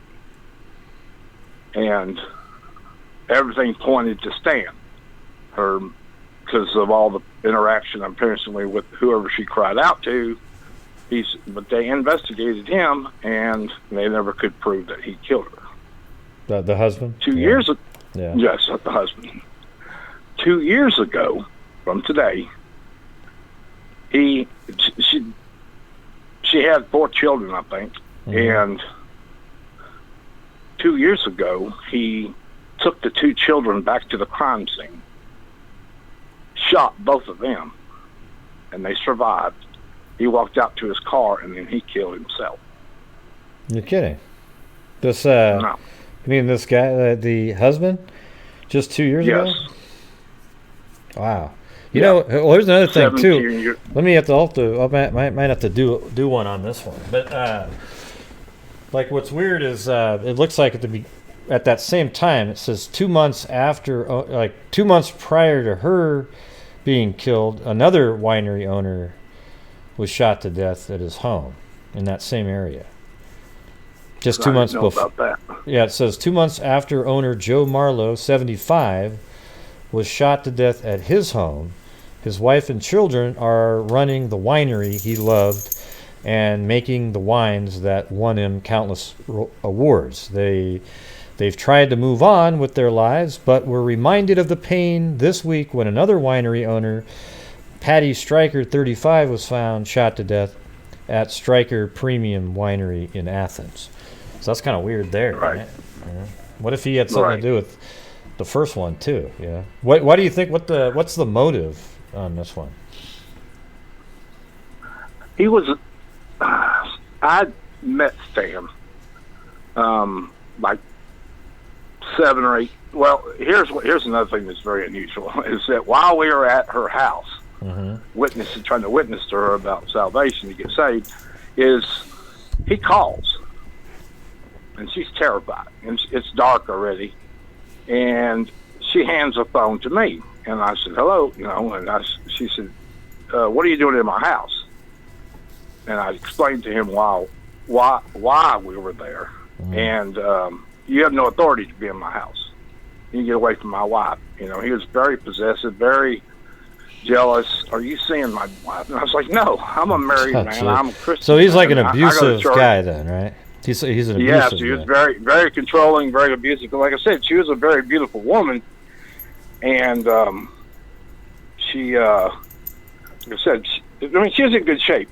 She's like I think she's in her 30s at this time, but she's still a skinny, probably 120-pound woman, double D's probably, just an attractive woman, but not something that attracted me, but she's just saying she was a very attractive woman. And Stan was probably in his 50s at the time, or 40s. Hey, what's wrong with that, man? He was older. He was a lot older than she was, at least 15, 20 years old. Right. But so I was a little freaked out about it after 2 days being at someone's house who's claiming, my husband's going to kill me. I'm fearful for my life. And I'm like, you need to get out of this house. There's somebody you can call, the police, somebody who'll take you and your kids in, you know what I'm saying? And then she ends up being dead. But the crime scene was apparently some kind of robbery. They staged it as a robbery, but she was shot like in the back of the head, execution style, at the winery. And the only thing missing there was the cash register, which apparently there was not supposed to be that much money in it anyways. Now, so after something like that happened, I knew and met her mother, who had started going to our church. And she was the one who put up a big bounty, like a $60,000 or $50,000 reward for the information leading to her death. And it went on for a long time, and she swore Stan, that's all she kept saying. And it was just a mystery local.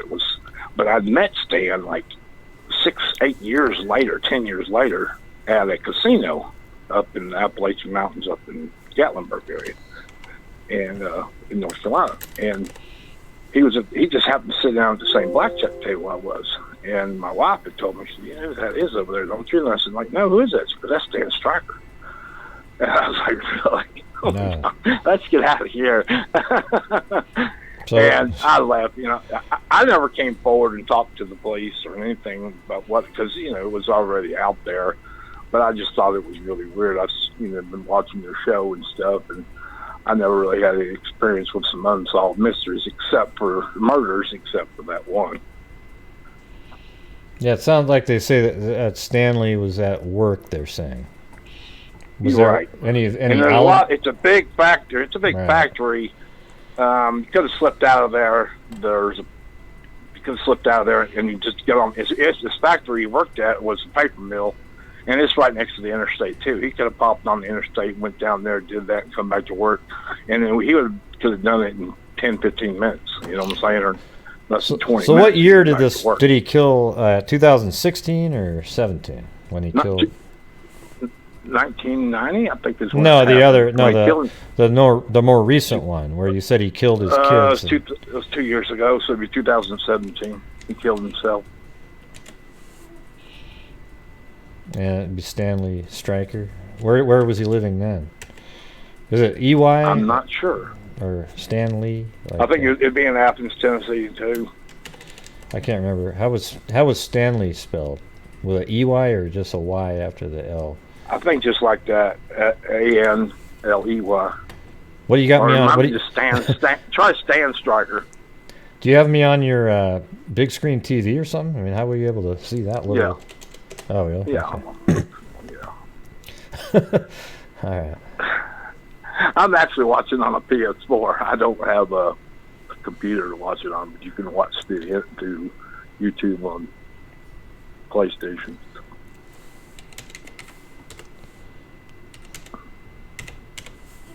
Surprised it didn't come. Try Athens, Tennessee. It'd be 2017, yeah. This is golf here. It's kind of a sort of a common Try name. just Stan Stryker instead of Stanley. Okay. Yeah, I guess that could work.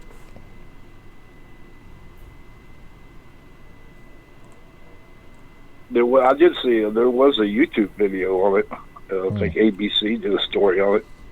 Yeah. About his suicide. Yeah. Try Athens, Tennessee as well on that. So they're saying it's unsolved. Let's see. This is from March 2017. Yeah. Yeah, that's the winery right there. And that's her right there, Patty Stryker. Yes. Yeah. Boy, it's a chill up my spine seeing her again. Because like I said, it's been 19 years since I've seen her. That's pretty weird.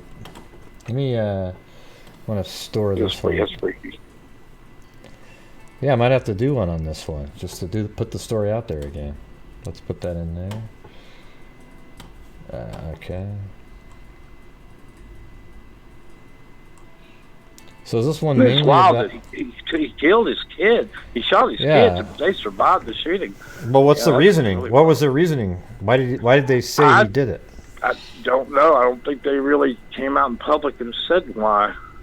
Oh, that's actually a video. They had a video of her, like moving around right here. I didn't see that right there. There she is. Huh. And is this Stanley right here? Who's this guy? No, it's Jeff, a brother.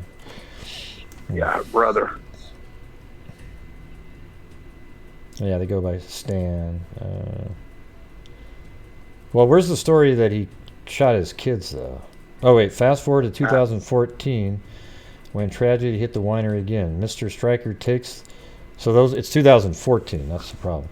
Mr. Stryker takes the now teenage children out to the property under the pretense of doing some cleaning up, explained Rockhold. He takes out a handgun and shoots both children. Both the boy and the girl were able to run away to safety and survived. When they got away from him, he went back to the automobile and committed suicide. It made us suspicious to what extent of a role he played. Well, yeah, I mean, but why did he kill you? I mean, he must have said something. You know, funny thing is, it's weird that the kids are saying, "Oh, wow, I wonder now if he killed our mom." But they must have already thought that, and that's why he killed them or something. I mean, I don't know why he would do that. Why not just kill himself? I don't either. You know?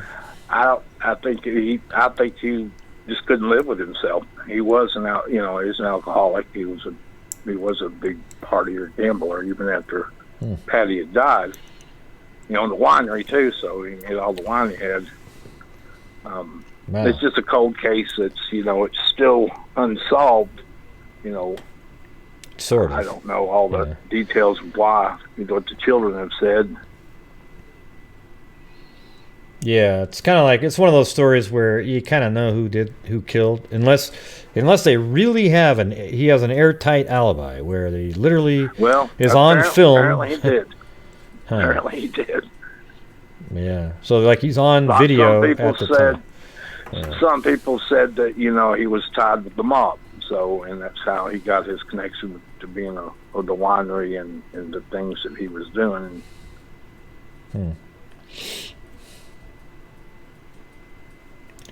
Well, happy birthday, Greg. Oh, thanks. Yeah, well, this is cool. Yeah, thanks a lot, man. You give me another puzzle thing to go. Yeah, I think they've caught the person now, but yeah, this is good. That was a very interesting story there. I've got a folder made for it. I might have to. I'll go through it some night. We'll go through the whole damn thing. Well, hopefully you can solve it, or somebody else may see your show and call in and have some information because it's a small community around here and small town, and it's people know one another. You know what I'm saying? It's so a lot of people like me. I just want to come forward. You know what I'm saying? And because of the connections that Stam had in town, and I had a wife and two young boys at the time too. So it's like the law's going to take care of that, and surely the TBI, the Tennessee Bureau of Investigation, and all them were going to take care of that. Wow. All right, Greg. Cool, man. Hey, thanks. Birthday. What's your name? Just call in. What was your name? I'd rather not give it. Oh, okay. All right. Forget. But it was an interesting story, though. Thank you. Thanks for calling in. All right. All right. Have a good one. You too. Bye. Bye. 913. Are you still there? Or? Yeah. Did you call before? It's Kit Kat again. Well, that's what I thought. I saw 913. I wasn't sure if you were it was 319 or 913 was you. I couldn't remember now. I'm double dipping tonight. I wasn't thinking about this earlier, but there was a crazy serial killer that used to live here where I live, and he was just as bad as Jeffrey Dahmer. He didn't have as many victims, but his name was Bob Berdella. I don't know if you've heard of him or not. How do you spell that? Anyways. How do you spell Bob? No, I'm just kidding. Yeah, I get that part. B-O-B. Wow, you actually we're going to do that? Oh, I was joking. Just what's the last name? How do you spell the last name? Okay. Jeez. I didn't mean to do that part. I meant to I was joking. Okay. Berdella. Oh, yeah, he's in there. Look like they have this similar look, some of these guys. It's like, look at that. Yeah. Yeah, he was a sicko. He had this like shop in an area. I remember hearing the rumors when I was younger, but I don't know if any of it's real, but I do know for a fact that they did tore down his house where he used to live after they dug up his backyard and everything like that. So okay. Anyway, I just added him to my list. Yeah. I just put him on my... he would save people's body parts, and he kept his victims for up to I think at least a month or a month and a half at a time, and the way he got caught was one of them got away. So it's very similar to Jeffrey Dahmer. I don't think he consumed his victims, but I can't remember exactly. So anyways. Yeah. So yeah. That's I all was I just kind of. Oh, cool. Well, I was just glancing over at some of the murders it talks about. Yeah. Hmm. My dad said that he actually saw him at this Bob's Bazaar, and he said that he had never felt evil come from somebody like he did from that person, to the point to where he remembered it years later. He said there was just something about him, and it just when I looked at him, I got this sense of pure evil. Bob's Bazaar, he called it. He sold and traded like primitive art and jewelry and antiques. Although occasionally making a generous monthly profit, the income he typically generated via the business was often not sufficient to maintain his daily expenses. That's all. I mean, I don't even know why there's that much detail on that. Was that a big part of everything? I think he found one of his victims through Bob's Bazaar. I can't quite remember.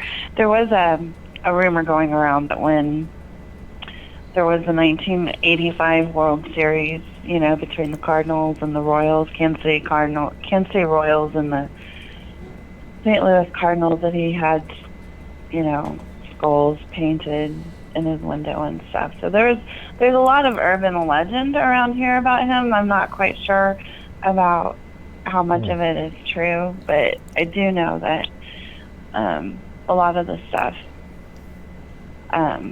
there's a lot of articles on him and stuff like that. I mean, the Wikipedia article is really huge. It's got tons and tons. Like, it seems like the way they have a write-up on him, like he's one of the most well-known. I mean, they've got 100 citations at the bottom. The one I just did earlier had like none, 5 maybe. It was just tiny.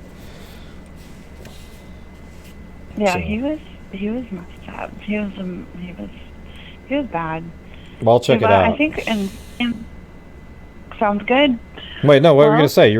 Okay. No, you had a next sentence. I'll just... You took that like a hint, like, get the hell out of here. I'm good. No, I just said I'll check it out. My timer went off. What were you about to say? I think I heard the ding. What is that? That's what Cairo says every time. That's what Cairo says. There's no dinging. He always says, "Oh, I heard the ding. I'll go. See ya." There's no ding. Okay. I'll make a fake one for him now. I'm going to actually record the ding sound, and then when Cairo's on, I'll hit the ding so that he has a viable excuse. Okay. Yeah. Cairo, I think, is like me when it comes in. Like, you call in initially, and then you're like, oh, there is a ding. That really was a ding right there. There really was one. All right. Well, I will talk to you later. Well, thanks for giving me that name. I added it to the list. Have a good one. No problem. Thanks. Bye. Bye. That was Kit Kat again. All right. 360, you're on the air.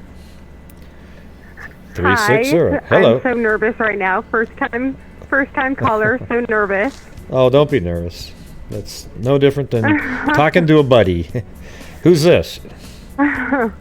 This is actually Renee Polk. I've been a watcher for about a year now. Yeah, I've seen you in there, in the chat. Yep. Yeah, excited. I actually had a genetic genealogy question I thought you might be able to answer. Mm-hmm. I'm not an expert on it, but go ahead. Well, I don't know. I just thought you're more of an expert than I am. And when I know you talk to them quite a bit, so I was curious, when they do genetic genealogy DNA and they run it through GEDmatch for a familiar DNA, do they also run it through felony offenders that police have? You mean CODIS? Well, I think they usually try that first. Like, they try CODIS first, and if there's a hit, then there's a hit, and that's it. But and is it? Yeah, genealogy is way. Do they look for a familiar hit, though? A familiar hit, or do they look for just like a complete hit? I don't know if they have that, like a way to do the familial hit on CODIS. It's just sort of like, if you match, you match, right? I don't know, though. I could be wrong, but I don't think so. You don't think so? I don't think CODIS has I wonder that. I don't know.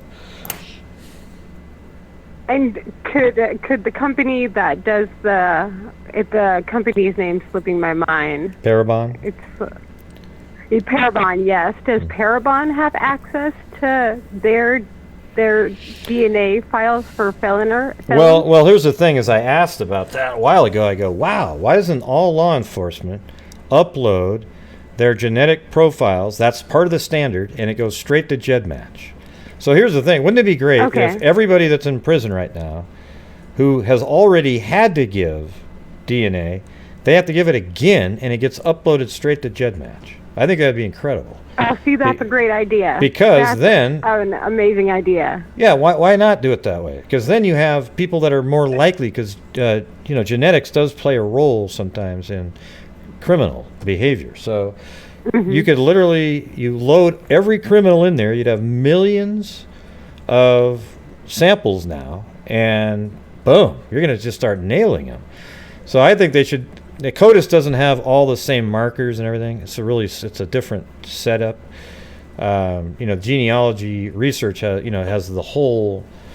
I guess in like with what's it called, DNA Dope Project, they'll take little snippets and then try to find like that's more creative. Like they'll submit a bunch of sequences and snippets, and then this is how it was explained to me and how I interpreted it, though. But then, let's say that didn't come back with anything. You might grab another part of a sequence, add it to it, put it in there, and then, okay, there we go. We've got some cousins and, like that. But, man, why not just upload? And that's how GEDmatch works, because it's a lot more have a lot more control. It's not like you're just spitting into... Because they don't have spit, right? So you have to be able to upload it in the same way so that it can search through the databases. So they've shown people how to do it. Like you have to extract the DNA, and then you have to put it in a certain format that then gets uploaded into on the GEDmatch. But man, wouldn't that be great to start having criminals do it? It's like you have to. Amazing idea. Amazing idea. Yeah, I always wonder, do they run it through the police database too? Do they get access to the police database too? All felons give their DNA. Yeah, it just doesn't. They don't. It's not the same level at that point. I don't think. It sounds like CODIS I understand now. That's just my understanding of it. I might be totally wrong or whatever, but I just remember. I think I've had conversations with I think Colleen Fitzpatrick, where we actually talked about that. I said, why don't they just take the DNA that they've already got? Idea. Yeah, I was like, hey, why don't they just take the DNA that they have in CODIS and put it into GEDmatch, is what I said. And she goes, because it's totally different. It's a lot smaller sample of the DNA. But then, later I was thinking, well, shit, just go back through them all. And who cares? What does it cost? I bet it's like, I don't know what it costs, but have some sort of side thing going on with, one of these Ancestry.com or something. These people have to spit into something, you send it in, and maybe they're left out of the Ancestry portion of it. Ancestry.com is what I'm saying. But then their information then gets uploaded to GEDmatch, because that's how it works. Like everyone submits to 23andMe, Ancestry.com, all the different ones. And then on those sites, you can actually download your raw data, and then you upload it to GEDmatch. And then you have to check the law enforcement. So you personally do it. Yeah, and you have to. That's why it's not very big. But man, if you could get every single inmate that's in prison to have to upload there, and then maybe it has to stay there, for life, really. I mean, don't commit crimes, and it won't be there. Yeah. And I just figure criminals, it kind of might run in the family, Well, they do. So that's the thing, is that you'd have a better chance of finding somebody. And also there'd be millions of people, and everybody comes from all different areas, and have relatives, and they could be cousins and cousins away, and still get them in a better direction. The police going in a better direction. Yeah. Well, you helped answer my question, and happy early birthday, because I'm on the West Coast. So. All right. Well, see, it wasn't that bad calling in, right? See? Nope, you are not so mean. Oh, hey, no, I am. Come on, don't say that. Yeah. And hit those like button, freaks. Yeah, that's right. So, happy birthday. I'm going to get back to the chat. That was great, and I think that is an amazing idea. I think that was brilliant to bring up to her. So. Yeah. Well, we should make have a petition signed to see if we can get those done. Make it a bigger deal. That's a good idea. Yeah, make it a bigger deal. A federal. Get it's a those federal thing. in there. That's right. All right. Well, thanks for calling in. That was very nice. Yes. You have a good night. Oogla boogla, everybody. Oogla boogla. All right. See you later. All right. Bye. Bye-bye. Bye. All right. Oogla boogla. Or as Kelsey would say, oogala boogala.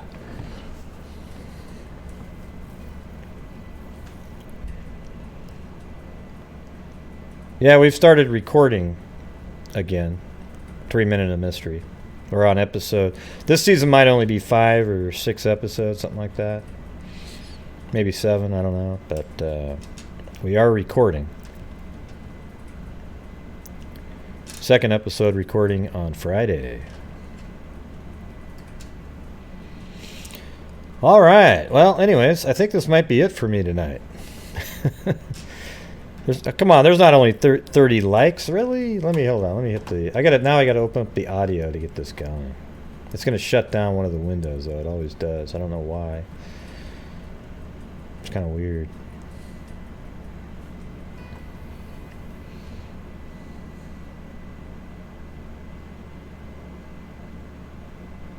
Wow, thanks, Sarita Hilly.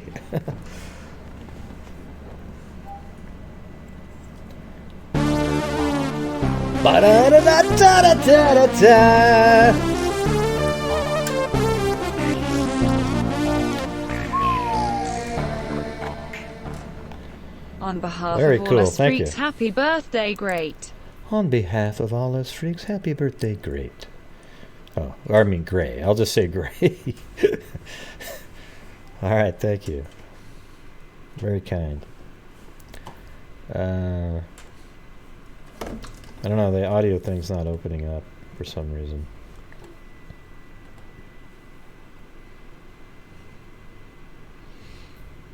Yeah, Billy Boy Blue. Have you haven't called in before? It's going to be a weird call. You're going to call in and go, hickory dickory. Okay, don't do that one. Okay.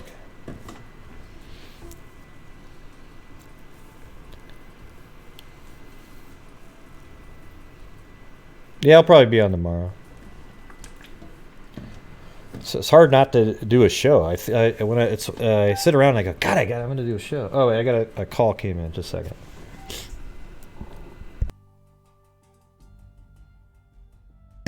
Oh, man. All right. Before I answer that, though, here we go. I'm tired of it. Hit the like button, hit the like button, hit the like button, hit the like button, hit the like button, hit the like button, hit the like button, hit the like button, hit the like button, hit the like button, hit the like button, hit the like button, hit 20, 25, 30, 35, 40, 45, 50, hit the like button, hit the like button, hit the like button, hit the like button, hit the like button, hit the like button. All right, good. All right, good. All right, 516, you're on the air. Hey, Gray, how you doing tonight? Pretty good. Who's this? My name is Mike. I'm calling from New York. I'm a long-time listener, first-time caller. All right, cool. What's going on? I grew up in a town called Malvern in Long Island. It's in Nassau County, and the town next to me, Limbrook, in the mid-'80s, there was 3 teenage girls who disappeared. Mm-hmm. That they never wound up solving, but the police always believed that the cases were related. The second girl, 2 out of the 3 were found sexually assaulted and dead, and they were dumped in the middle of fields. The first one actually disappeared, has never been found. But what's interesting is the second girl that disappeared, 3 men were charged with a murder and convicted, and years later they were acquitted by DNA because it had come out that the Nassau County Crime Lab had actually fudged or forged a bunch of their forensic reports, and I believe the medical examiner was fired. It was a whole big scandal here. What was the name of the person? The first girl that disappeared was Kelly Eileen Morrissey. Like EY or for her first name? Kelly EILEEN MORRISSEY. Oh, sorry, I missed the last name. What was that again? M. Morrissey. Okay, M-O. MRRISSEY.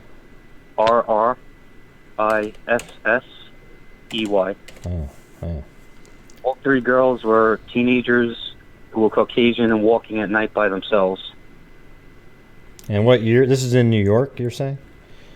This was in Limbrook, New York, and this was June 12th, 1984, was when she disappeared. She was never found. The two girls after her, their bodies were found. Okay, what was one of their... her name doesn't show up for some reason. Okay, Teresa Fusco, THERESA. F as in Frank, USCO. Oh, that was so... She was the second girl. That's so weird, because before I leave this page... that's so... What are the odds of that? I mean, look at... There's Fusco on... Hold on, I gotta check this out. Because how could there be another Fusco? Oh, is that a common name over there, or what? Fusco shows up on... No, really not. Well, Fusco shows up on the... That's what it was. Well, the thing is, there's an Eileen Fusco that shows up on two different articles on the previous search that I just did. I'm just now looking at the screen. Like, what are the odds of that? I mean, that's like one in a freaking... and then all of a sudden it just skipped back to Stan for some reason. Hold on, let me do this again. So you said it was... What was her name again? The second one? Teresa. Okay, Fusco, Fusco. Man, it's so weird. Like, why were those there? Okay, her case is the one where they charged 3 men for her murder. Okay. And they were going to try and link all three to those guys, but instead they just focused on her, and they were convicted and wound up being cleared years later. And like literally cleared, like they really didn't do it, or just from shady work? Well, cleared through DNA. Apparently they took 3 DNA samples, and 2 of them completely cleared everybody, and I believe the last one was they weren't sure about, so all 3 of them wound up being released from jail and getting like millions of dollars. I think they each got like $1 million per year. They were in jail for 18 years each, I believe. Oh wow! Yeah. They should also put the prosecutor in jail for a little bit of time too. Yeah. When that happens, I don't like it because whenever there's a wrongfully convicted person, it means that the prosecutors tried to sell absolute garbage to a jury, and it worked because my God, they're experts, you know. So. Well, I think a lot of it came from the Nassau County Police Forensic Lab. In fact, I believe a lot of cases wound up being overturned and reversed, and people were freed because of it. Yeah. So you're saying there was 3 girls that were murdered? How do you know they're all connected? Were 3 within. Yeah. Well, I don't know, but when I was reading up about Kelly Morrissey, it said that police believe that all 3 murders were connected because they were all Caucasian teen girls within 9 months in the same general vicinity that were taken, and 2 of the 3 girls were found murdered. They never found Kelly Morrissey, though.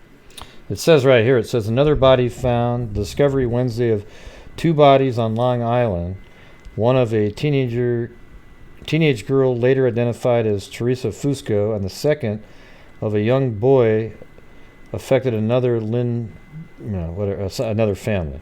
The body of a young boy washed up on... Is this the other body, or was it another girl? No. Okay. No, the other one was a girl. All 3 were girls. So it says, but let me just finish it. It says the body of a young boy washed up on a long beach Long Island jetty at almost the same time a group of youngsters found Fusco's body. Kelly Morrissey, 16, a friend of Teresa, had been missing since June. Oh, that's kind of weird that they're friends, right? Since June 10th, when she was seen around 9:30 p.m. walking about a dozen blocks from the spot where Teresa's body was found. Wow. Yeah, they're actually pretty close to each other.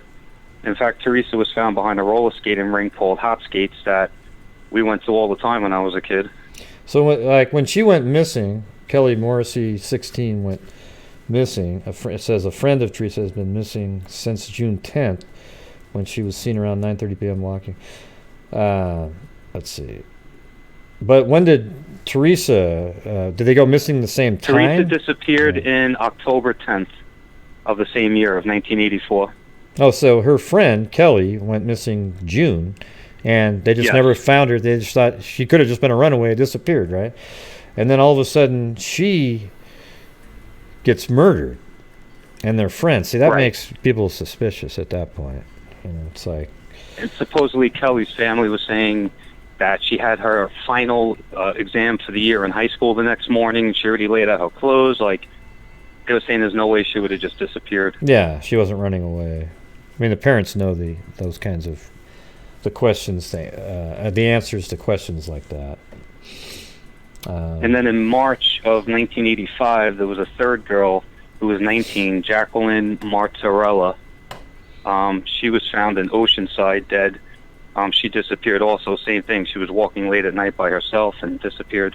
Yeah, hold on. Let me just. I'm putting these in a folder here. Sure. What's the name of? What's her name? The third girl was Jacqueline, Jacqueline. Martorella, Martarella. Okay, Martar. ELLA, I believe. Man, can you guys get some easier names out there? My God. I know. I mean, you haven't said one that was like really, Kelly, Morrissey was even kind of weird. I couldn't even find We got a that big mix out here. one. Yeah, so maybe I think you got this one now. Let's see. Now, Oceanside, where she was found, it's not too far from Wimbrook, within 10 minutes. It's a pretty, they're all in Nassau County.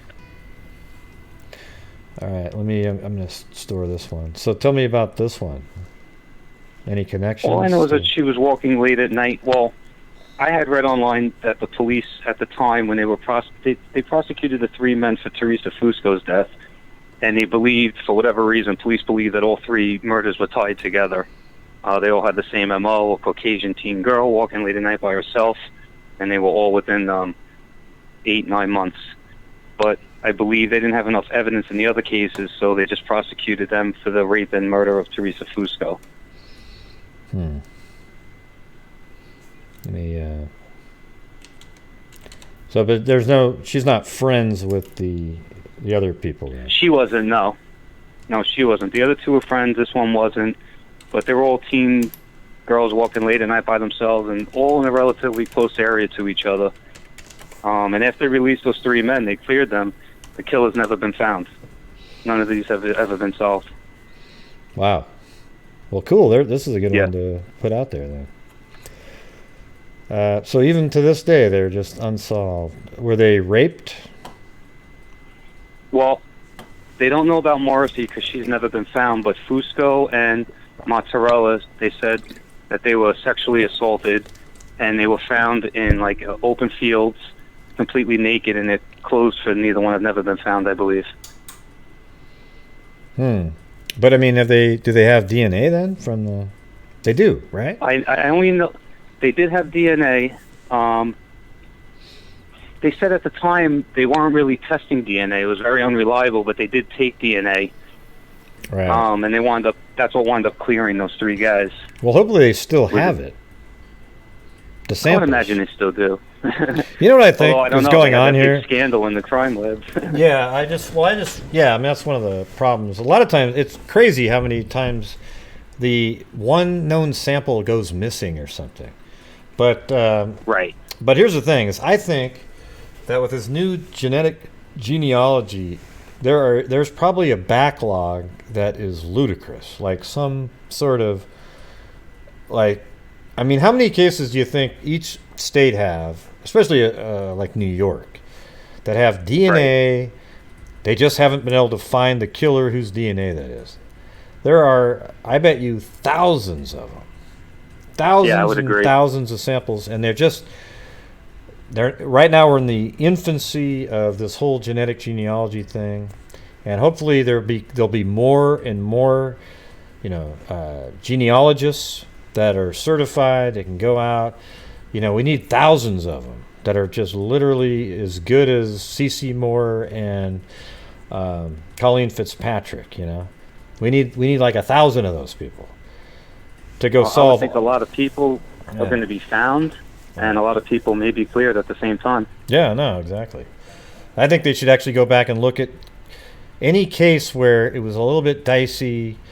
And actually, how about every single person that's on death row that had a DNA sort of hit prior to 1990, you go retest that one and see if it really would is agree. his. Because there's a lot of garbage out there right now. Yeah. Wow. That's interesting. So I do have all three of their names now because one the Morrissey's in the other article. So we can. They probably was it covered in the paper for quite a long time, or? Yeah, it was a big story when I was a kid. Yeah, it looks like there's a lot on Jacqueline. Probably because she's an adult too. Yeah, probably because she was 19. Yeah. Yeah. I don't know if you saw recently. I saw a report a news article that DNA testing for hair. They said originally you would have to have the root to be pretty successful, but now they just developed a new way to get DNA. I guess a whole DNA map without the root. Really? Wow. See, isn't that wild? Like, how come? I mean, it's almost like Technology. They invented something. yeah, exactly. But it's like, I mean, the hair, somehow, that was in there the whole time. They just didn't know how to get it out prior to the new technology. Yeah. That's what I'm saying. Something crazy is going on. The FBI has something going. They're doing something. They have technology that really is, I think, way beyond what we're picturing for getting DNA I agree. and stuff like that. They're doing some wild stuff. We're just not going to get to know what it is for about 20 years, right? Yeah. That's what they say, right? The military and the government's 20 years ahead of us in technology. Yeah, that's what they say. Yeah. Well, I just thought I'd share these cases with you. I thought it was pretty interesting. Yeah, very cool. What was your name again? My name is Mike. Mike. All right, cool. Do you watch the show often, or? I do. I've been watching you actually for over a year. I stumbled upon you when I first learned about the Dlive killings like a year and a half ago, and I started researching that, and then ever since then I've been watching your channel. You do a great job. Well, thank you. I appreciate it. And I'll check. I hope you have a nice birthday today. All right, I appreciate it. Getting older and older. Yeah, we all are. It's okay though. Yeah. All right, man. Hey, thanks for calling. Appreciate it. All right, great. Have a good night. You too. Bye. All right, that was a very interesting call too, man. But great night of calls. You guys will give me a bunch of new stuff to look into.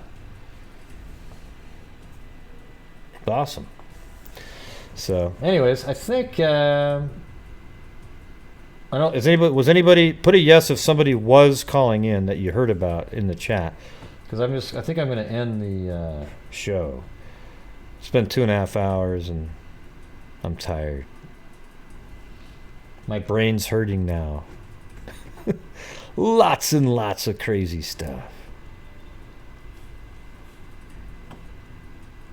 Huh?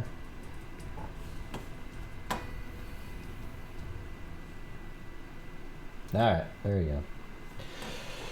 It is done.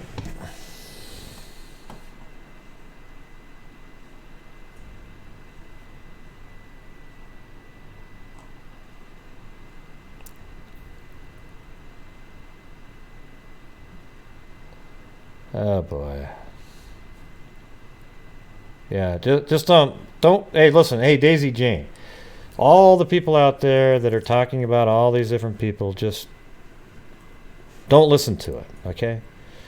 I can tell you, just by the way you typed that in really excitedly, that it's really meaningful. Just don't let it be, all right?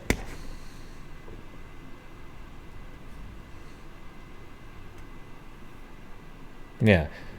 The idiot on Twitter, the guy, I know who you're talking about, forget that guy, okay? He's a joke. He's an embarrassment, okay? Don't buy into that stuff.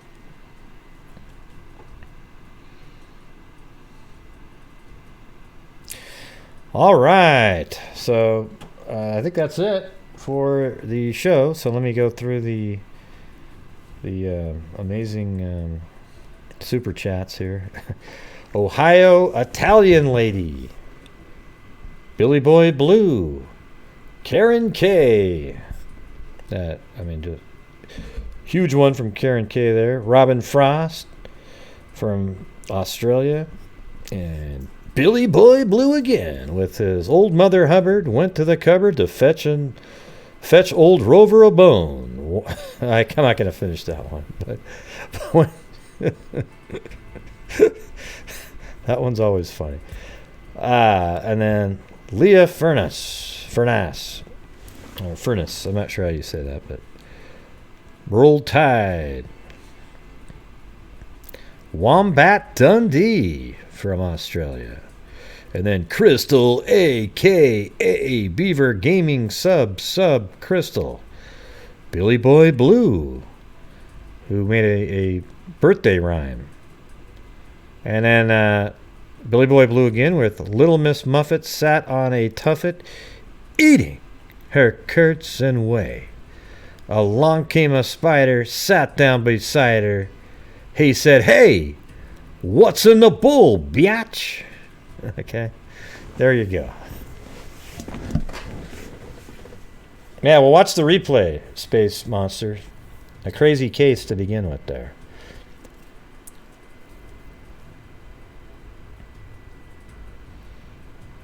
Yeah, they're our old. Yeah, they're just the nursery rhymes. Andrew Dice Clay, yep. Oh, and then also, hold on one second.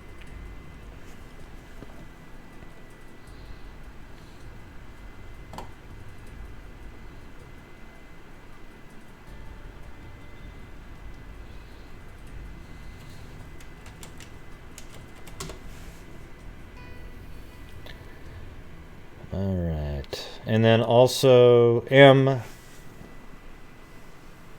don't know if it's like Widdeveld on PayPal from Europe sent me a PayPal. So thank you very much. All right. So where are we going to do the flyby tonight?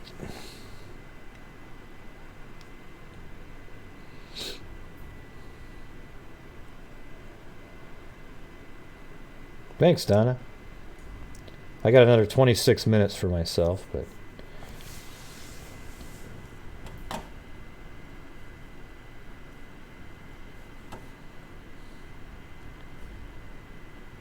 over my house, forget it.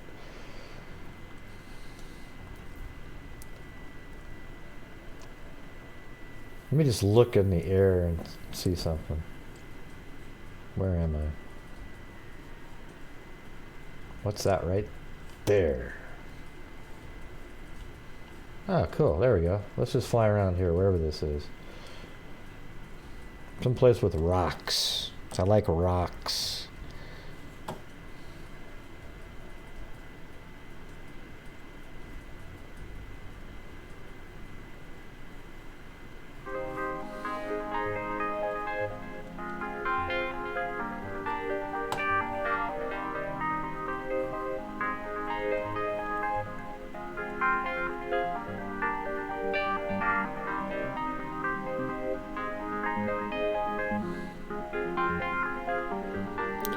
Thank you, Lanky Tour.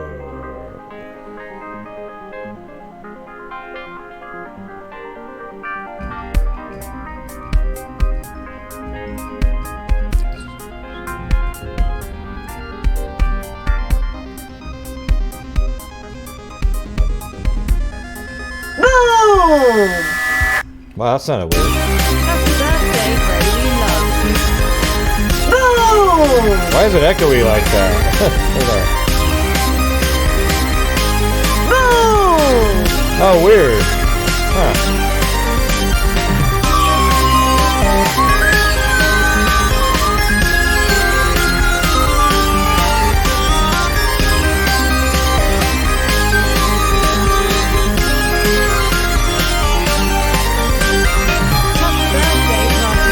Thank you, Katya. Katya T.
time.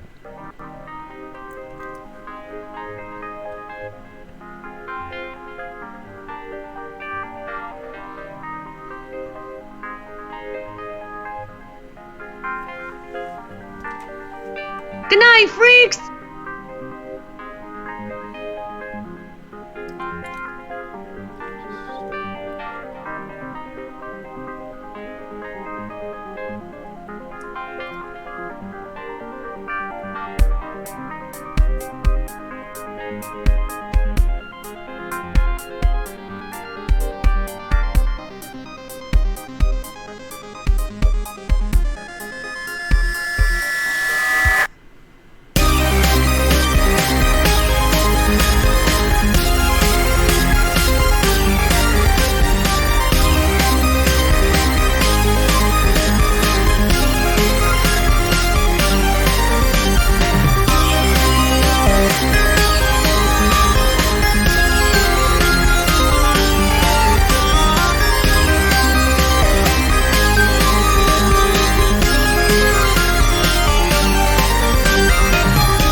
All right, everybody. Thank you for showing up tonight. And, you know, it's still not going to be my birthday for 19 minutes, but I appreciate everybody who sent me birthday gifts, donations. It was amazing. And everybody for just being here, and everybody who called in, just great calls. Give me some more topics to discuss, look into. Very appreciative, and just it's so cool. I mean, it's so fun. That's why I do my show every night. It's like it's fun. You know, some nights it's not as fun. I'm sort of like, you know, I think the topic might be better, and then it doesn't turn out as good as I wanted. But I always have the hope, and it's fun seeing all of you guys chatting away, even when you say hello, hello, hello, hello, hello, hello, hello, hello, hello, hello, hello 1,000 times. You know, even though I'm like, oh, come on, I'm doing the show now. I'm happy that all of you guys are friends, where you say hello, hello, hello, hello. All right. Anyways, thank you guys very much for the evening, and I'll probably see you guys tomorrow. And as I always say, everybody, until next time, be safe out there.